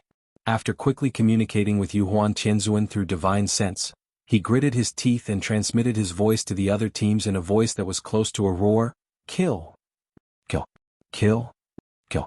As the battle cries rang out one after another, the Xingcha ships rushed towards the land below at the fastest speed as if they were racing a dragon boat. In an instant, 100 barges strive against the current, the one who strives first. 1,000 sails are launched and the one who advances bravely wins. Perhaps this could also be considered a war. The soldiers did not need to think about how this war started, nor did they need to think about what role they played in this war. They only needed to do one thing, and that was, according to Tobague's instructions, they would launch an inhumane massacre of all life on this planet. The first to be attacked was not the United States with powerful armaments but Huaxia. Because the Western Earth's altitude was higher, and Mount Everest was nearby, a Xingcha ship landed along Mount Everest and soon arrived at Shigatse. Just like the song, "My hometown in Shigatse: the blue sky is filled with white clouds, and the beautiful river is filled with green waves. An eagle flies by here, leaving behind a moving song." It was the pearl of the plateau and was also known as the most beautiful manor. But on this day, this beautiful manor was destined to be baptized by war and completely turned into scorched ruins. The person in charge of this Xingcha ship was Tobague's most capable follower, Tuoba Hong. In modern terms, although Tuoba Hong also had the blood of the Tuoba family, he had long been out of the family, so he could not be regarded as the blood of the Tuoba family. Naturally, he did not have the qualifications to worship the ancestors of the Tuoba family. Here was what needed to be mentioned. Whether it was the Tuoba family, the Shenyuan family, or the Dongfang family, there were too many people like Tuoba Hong. Their birth status was far lower than the average Tuoba family member, so they needed to work harder than most people and even risk their lives. As long as they could get the approval of the family, then they could marry a direct woman of the Tuoba family, and through this way of marriage they could consolidate and improve their status in the family. And this was the common promotion mechanism in big families. Even Tobague wanted to climb up, so how could Tuoba Hong, who was at the bottom of the family, not want to climb up? Therefore, after Tuoba Hong received the order from Tobague, he was more excited than anyone else. It was like soldiers only cared about when the military pay was paid. In Tuoba Hong's eyes, this was not a war at all, but a great thing for him to get credit for. Since Tobagwe had clearly stated that he wanted to kill everyone on this planet, then he would kill. The more he killed, the better. Tuoba Hong came to the sky above Shigatse, and after glancing at the city below, he could not help but show a satisfied smile. This is it, let's start. His tone was calm, but the expression on his face was particularly excited. After seeing his two companions nodding in response, Tuoba Hong could no longer hold back the excitement in his heart, and directly stood on the bow of the ship and made a gesture. 5-element spell, Raging Inferno. This spell was temporarily taught to everyone by Tobagwe. After all, compared to the 4 elements of metal, wood, water, and earth, the fire element spell was obviously stronger in terms of destructive power. And with Tuoba Hong's brazen move, a flame comparable to the scorching sun appeared over the city out of thin air. The area of the flame was as big as a basketball court. Before it fell to the ground, a heat wave swept over the city. Fire. Fire. Put out the fire. The flame hit an apartment building, and the fire instantly engulfed the entire building. The sudden fire seemed to have alarmed the entire city. People rushed to the streets and looked up blankly in the direction of the rising smoke. But just when everyone looked up to watch the fun, one after another, huge flames, like flints thrown by ancient catapults, crazily smashed into the center of the city in front of everyone. Why did flames suddenly fall from the sky? Was this a natural disaster? Or was it the wrath of God? No one knew the reason, just as no one could see Tuoba Hong in the sky. The devout believers immediately knelt on the ground, wailing and begging Buddha for forgiveness. But they didn't even have time to complete the ritual, and their bodies had been completely engulfed by the fire. Cool. So cool. Let's go to the next place. Tuoba Hong laughed and glanced at the city below, then directly called his companions and left. No way, this planet was too big. They had few people, so naturally, it was impossible to really kill them all. So after a fire hurriedly burned Shigatse, Tuoba Hong immediately turned the bow and sailed all the way to India according to the previously established route. And this was the action plan drawn up by Tobagwe in order to contain Qinshi. Wherever Xingqiu passed, it would become a purgatory of fire in the world.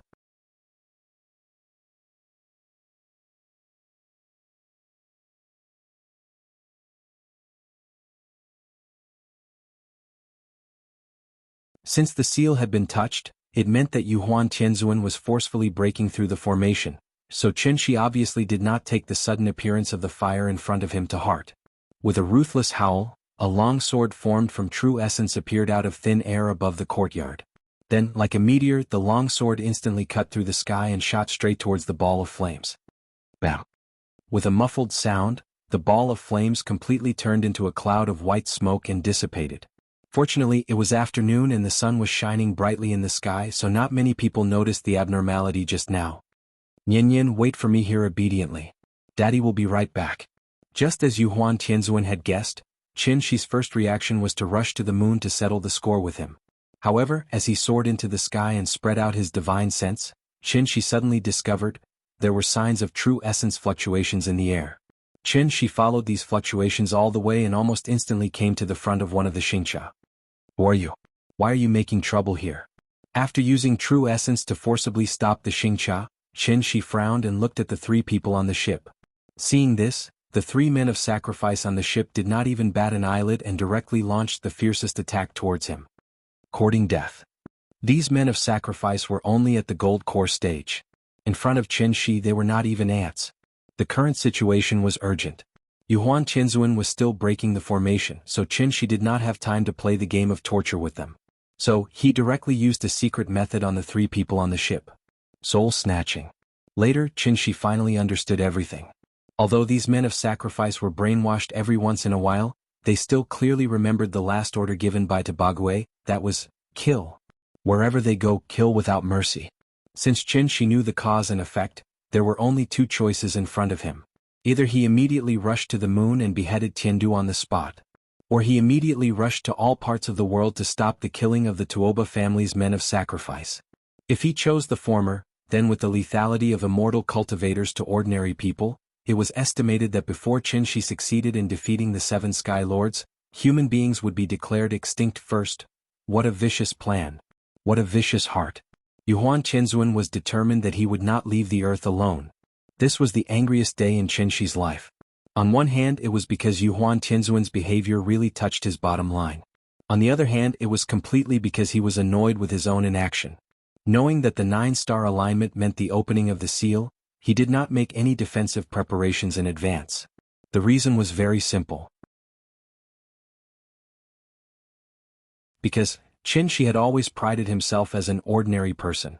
So from the moment of his return he only wanted to be like an ordinary person, to have an ordinary and happy family, to live an ordinary and happy life. Qin Shi had truly achieved a small recluse in the wild and a large recluse in the city. But it was precisely because of this, he was found an opportunity by Yuhuan Tianzuan and successfully exploited such a big loophole. Thinking of this, Qin Shi couldn't wait to rush to the moon immediately and tear Yuhuan Tianzuan into pieces with his own hands. But the current situation forced him to stay on Earth. After all, if he delayed here for a second, another city might become a sea of fire. In the face of those ruthless immortal cultivators, what could the poor human beings do to resist?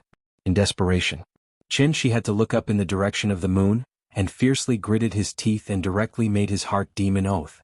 Yuhuan Tianzuan, what a good Yuhuan Tianzuan.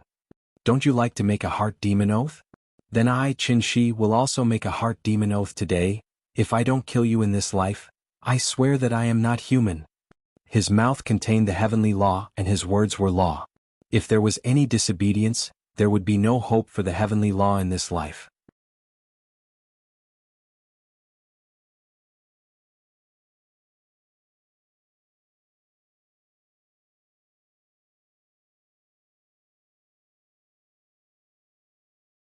From now on, the name of the 3 lanterns of heaven, earth and man would only exist in legends. Under Yuhuan Tianzuan's unscrupulous attack, the array suddenly collapsed, turning into a burst of smoke and dissipating. Heavenly Venerable Yuhuan forcefully endured the impact to his divine soul from detonating his natal magic treasure. He turned around to look at the divine generals and star venerables behind him before abruptly swinging his sleeves and ordering everyone, "Let's go!" Then, with Yuhuan Tianzuan as the leader, the remnants of Tiandu rushed to the giant ship that carried their future. At the same time, Qin Shi, who was on Earth, also sensed everything. The moment the array was destroyed, he instinctively wanted to chase after them and stop them. But the raging fire in the city below made him stop in his tracks. Although he was confident that he could stop Heavenly Venerable Yuhuan's group, it was possible that those damned bastards would burn down another populous city. How to make a choice had really become a big problem. Qin Shi was really hesitant. But at this moment, a voice that was not inferior to the sound of nature suddenly rang in his ears. "Mr. Qin, I'm here to help you." Hearing this, Qin Shi quickly looked back.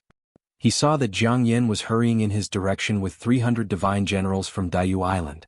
The strength of Daiyu Island was not bad. Not only were they all golden core cultivators, but there were also many Yuanying among them. Therefore, as soon as Jiang Yan and his people appeared, Qin Shi could not help but smile. "Good that you're here. I owe you today and I'll repay you in the future."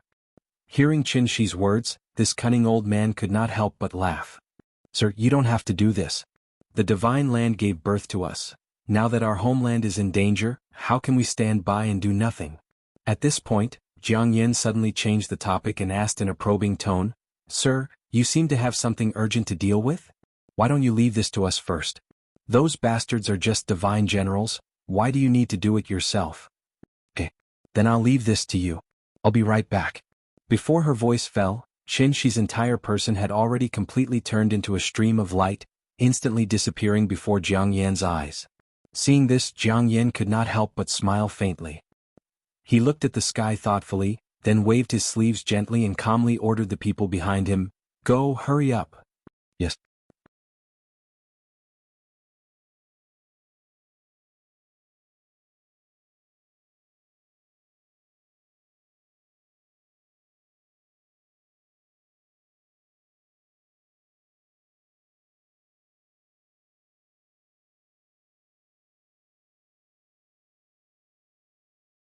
Chapter 490.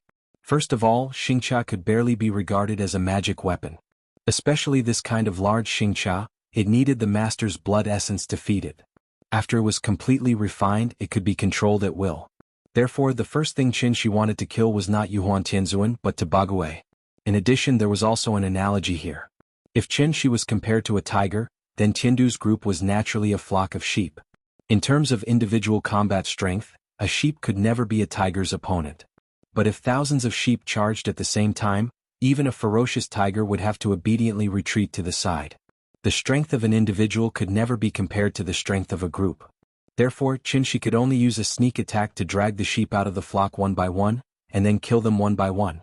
From the beginning, Qinshi's goal was very clear. So, as soon as he appeared, he perfectly displayed the strength of a supreme being. Moonlight Sword Art, third move, 10,000 swords return to origin. The long sword behind Qinshi was like a giant dragon. After emerging from the void, it smashed down at Tobague at an extremely fast speed.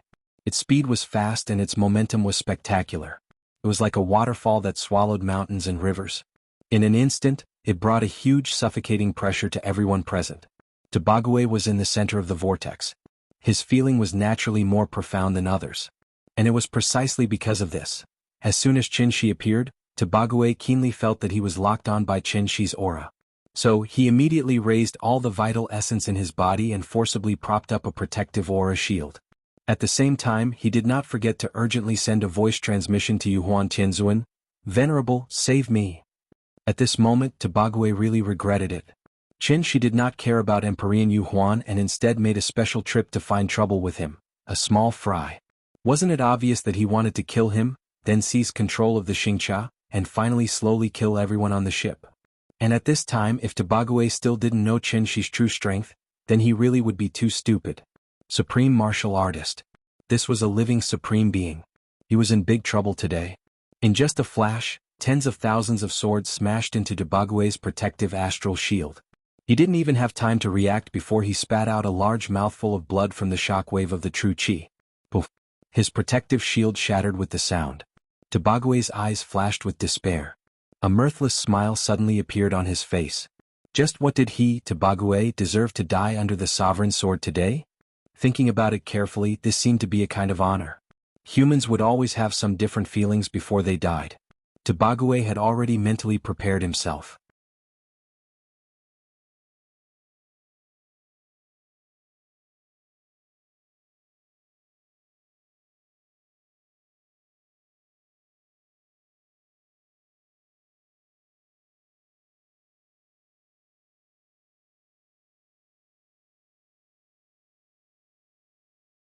Moreover, it did not have a large area occupied by the sea. The Supreme Palace enclosure has been divided into 9 provinces since ancient times: Shang, Han, Ning, Zhong, Lan, Wan, Yu, Yun, and Lei. My Tuoba family comes from the northernmost Ning province of the Supreme Palace enclosure. There is a saying, Ning province is in the north, Tuoba town is in the south. It means that my Tuoba family is in the south of Ning province. At such a close distance, it was impossible to use a space jump. Therefore, Tobague took advantage of this time to take the initiative to introduce the general situation of the Supreme Palace enclosure to Yuhuan Tianzuan. And when mentioning the Tuoba family, Tobague's entire state faintly changed. Thinking about it, was this the feeling of finding an organization? Tobague tried to introduce the strength of the Tuoba family to bring a certain amount of pressure to Yuhuan Tianzuan so that Yuhuan Tianzuan would have no choice but to pay attention to him. But what he didn't expect was, even if the Supreme Palace enclosure was close at hand, Yuhuan Tianzuan's attention had not been on him. Instead, he looked back from time to look behind Xingcha. Seeing this, Tobague couldn't help but raise his eyebrows. He finally remembered that he was still being chased by a supreme powerhouse. Just now, I deliberately chose the wrong direction to jump back and forth twice. It should be impossible for them to catch up so quickly, right? A reply came from home saying that the Patriarch is personally bringing people to support. As long as the Patriarch arrives, my little life should be saved, right? Seeing that Yuhuan Tianzuan was not in the mood to talk, Tobague also obediently shut his mouth. At this time, there was a sudden movement from the stern of the ship, so that everyone on the ship was like a bird startled by the twang of a bow.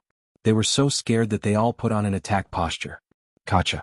Everyone focused their eyes and saw that the Xingcha was suddenly divided into 2. The entire stern of the ship was cut off. It turned out that Qinshi's saber was not ineffective.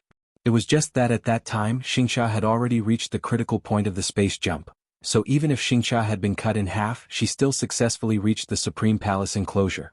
It was a false alarm. It's fine. Tobague was frightened out of his wits. After recovering, he immediately laughed and signaled everyone not to be nervous. If it was destroyed, so be it. Anyway, he was already at this position. Even if he flew slowly, it wouldn't take long to reach his destination.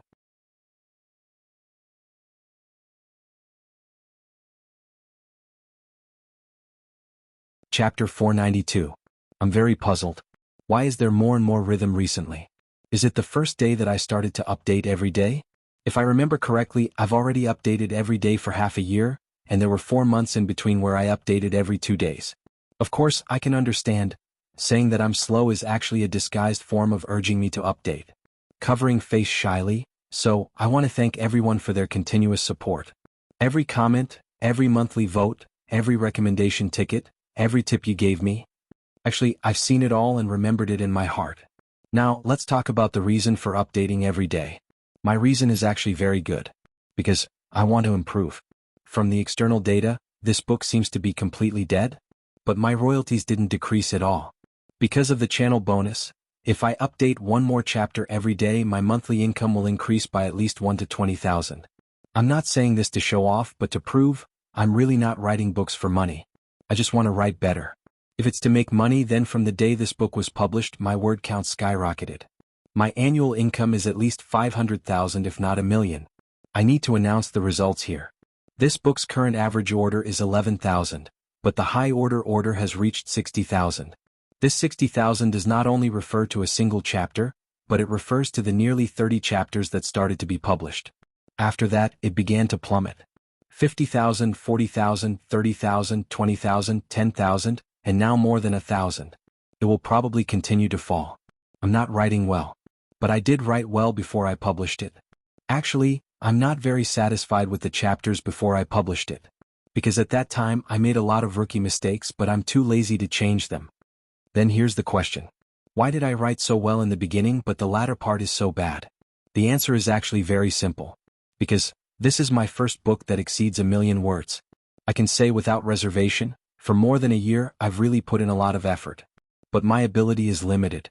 I've never had any long experience before. At most, I wrote 400,000 words.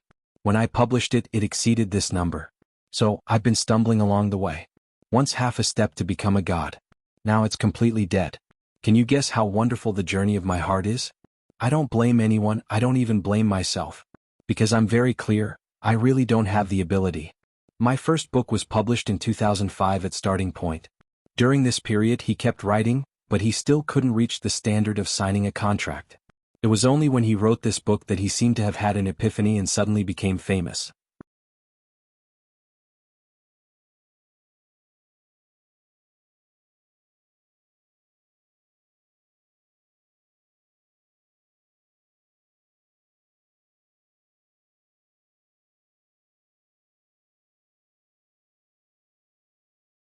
Now that the 7 of them were in the center of the formation, if Qin wanted to successfully kill them, he had to break through the formation first.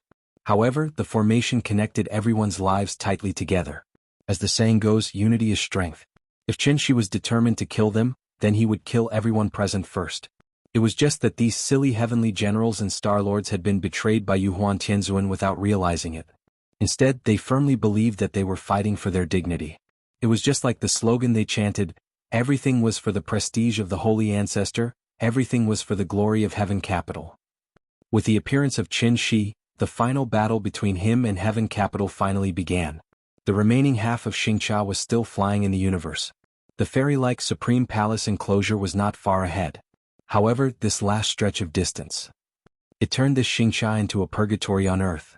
Qin Shi attacked fiercely again and again, but the formation dissolved them into nothingness time and time again. It was true that he was a supreme. However, in such a short period of time, even a supreme was somewhat helpless in the face of such a tenacious resistance from everyone. Qin Shi was somewhat confused. What was wrong with these people? Why did they suddenly become so fearless of death? As soon as he showed himself, all sorts of magical treasures and spells would be thrown at him. He slashed at the formation's shield again and again. With every slash, the violent impact caused by the collision of true essence would be instantly dispersed to everyone. In the face of such frequent attacks, those with lower cultivation would be shaken to the point that their heart meridians would be broken and their 7 orifices would bleed. Even so, every time someone could not withstand the strong impact brought about by Qin Shi, they would immediately rush out of the formation and use their last breath to detonate their golden core, temporarily relieving some pressure on their companions behind them. The 7 celestial venerables stood on the high platform and watched everything in front of them. Although he could not bear it, Celestial Venerable Xuanzhen finally listened to Celestial Venerable Wondrous Spell's dissuasion. He stood on the high platform with the other Celestial Venerables and constantly pretended to gesture. Those who could cultivate to this level were not fools. Even ants wanted to live, so how could the Celestial Venerables not want to live? After all, they were the core of Heaven Capital, and at the same time, they were the future spark of Heaven Capital.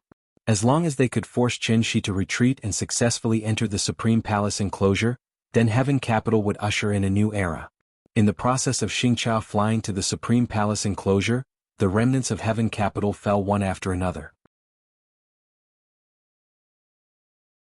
Every time they self-destructed, it was like a festive firework, shining non-stop in this silent universe.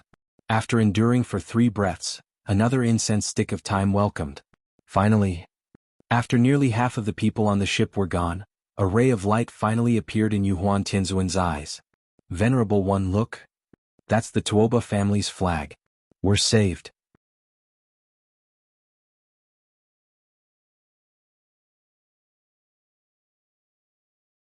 Chapter 494. While the remnants of Tiandu were struggling to resist Qin Shi's attack, Tobague's cry of, "We are saved," was no less exciting than a stimulant. Hearing this, Empyrean Yuhuan hurriedly turned his head and looked in the direction Tobague was pointing, only to see dozens of star carts flying over at an extremely fast speed. When these starships approached, Yuhuan Tianzuan finally saw the flag of the Tuoba family hanging high on the mast of the main ship. The flag was very exquisite and was definitely not ordinary. There were 2 words written on it, and the flag was embroidered with sea water patterns and clouds. It seemed to imply that the Tuoba family had a long and prosperous history. The reinforcements Tobague had been waiting for, they had finally arrived. There were a total of 24 starships that came to support. When they were about to approach the location of Tobague's group, these starships immediately took the lead with the main ship, and the rest split into 2 sides and spread out in a goose formation. Looking at their momentum, there was a faint air of military formation. Seeing this, Qin Shi temporarily withdrew his true essence and then quietly floated in the void, as if he wanted to see why this group of people had come. "Your Excellency is Mr. Qin? Tuoba Yi is here. Greetings, sir." After the starship stopped, a figure flew out at an extremely fast speed, and then went straight to Qin Shi. The 2 faced each other in space. Qin Shi sized up the other party, and the other party sized him up at the same time. This man who claimed to be the head of the Tuoba family had a cultivation base around the middle stage of divine transformation, which should be at the same level as Yuhuan Tianzuan. Perhaps because he knew that his cultivation base was far lower than Qin Shi, as soon as Tuoba Yi appeared, he took the initiative to respectfully greet Qin Shi. Qin Shi naturally knew why Tuoba Yi had come. Therefore, he didn't even bother to waste time with the other party. After waving his hand indifferently, Qin Shi said coldly, "Since I have chased you all the way here today, I have already made it clear that I will never let this matter go. Get out of the way. You can't stop me." After saying that, Qin Shi's figure disappeared from Tuoba Yi's sight. By the time Tuoba Yi came back to his senses, Qin Shi had already caught up with the dilapidated Xingqiao in front of him and continued to demolish it. Bang! When the sword light emitted by Qin Shi once again collided with the large array, a strong wave of true essence instantly set off in the void. At that moment, the joy of seeing the reinforcements immediately fell to the bottom of the valley. Even though the Tuoba family's reinforcements had arrived, the situation didn't seem to have improved. Qin Shi was still attacking the formation. Everyone was still struggling to hold on under his attacks. Inside the array,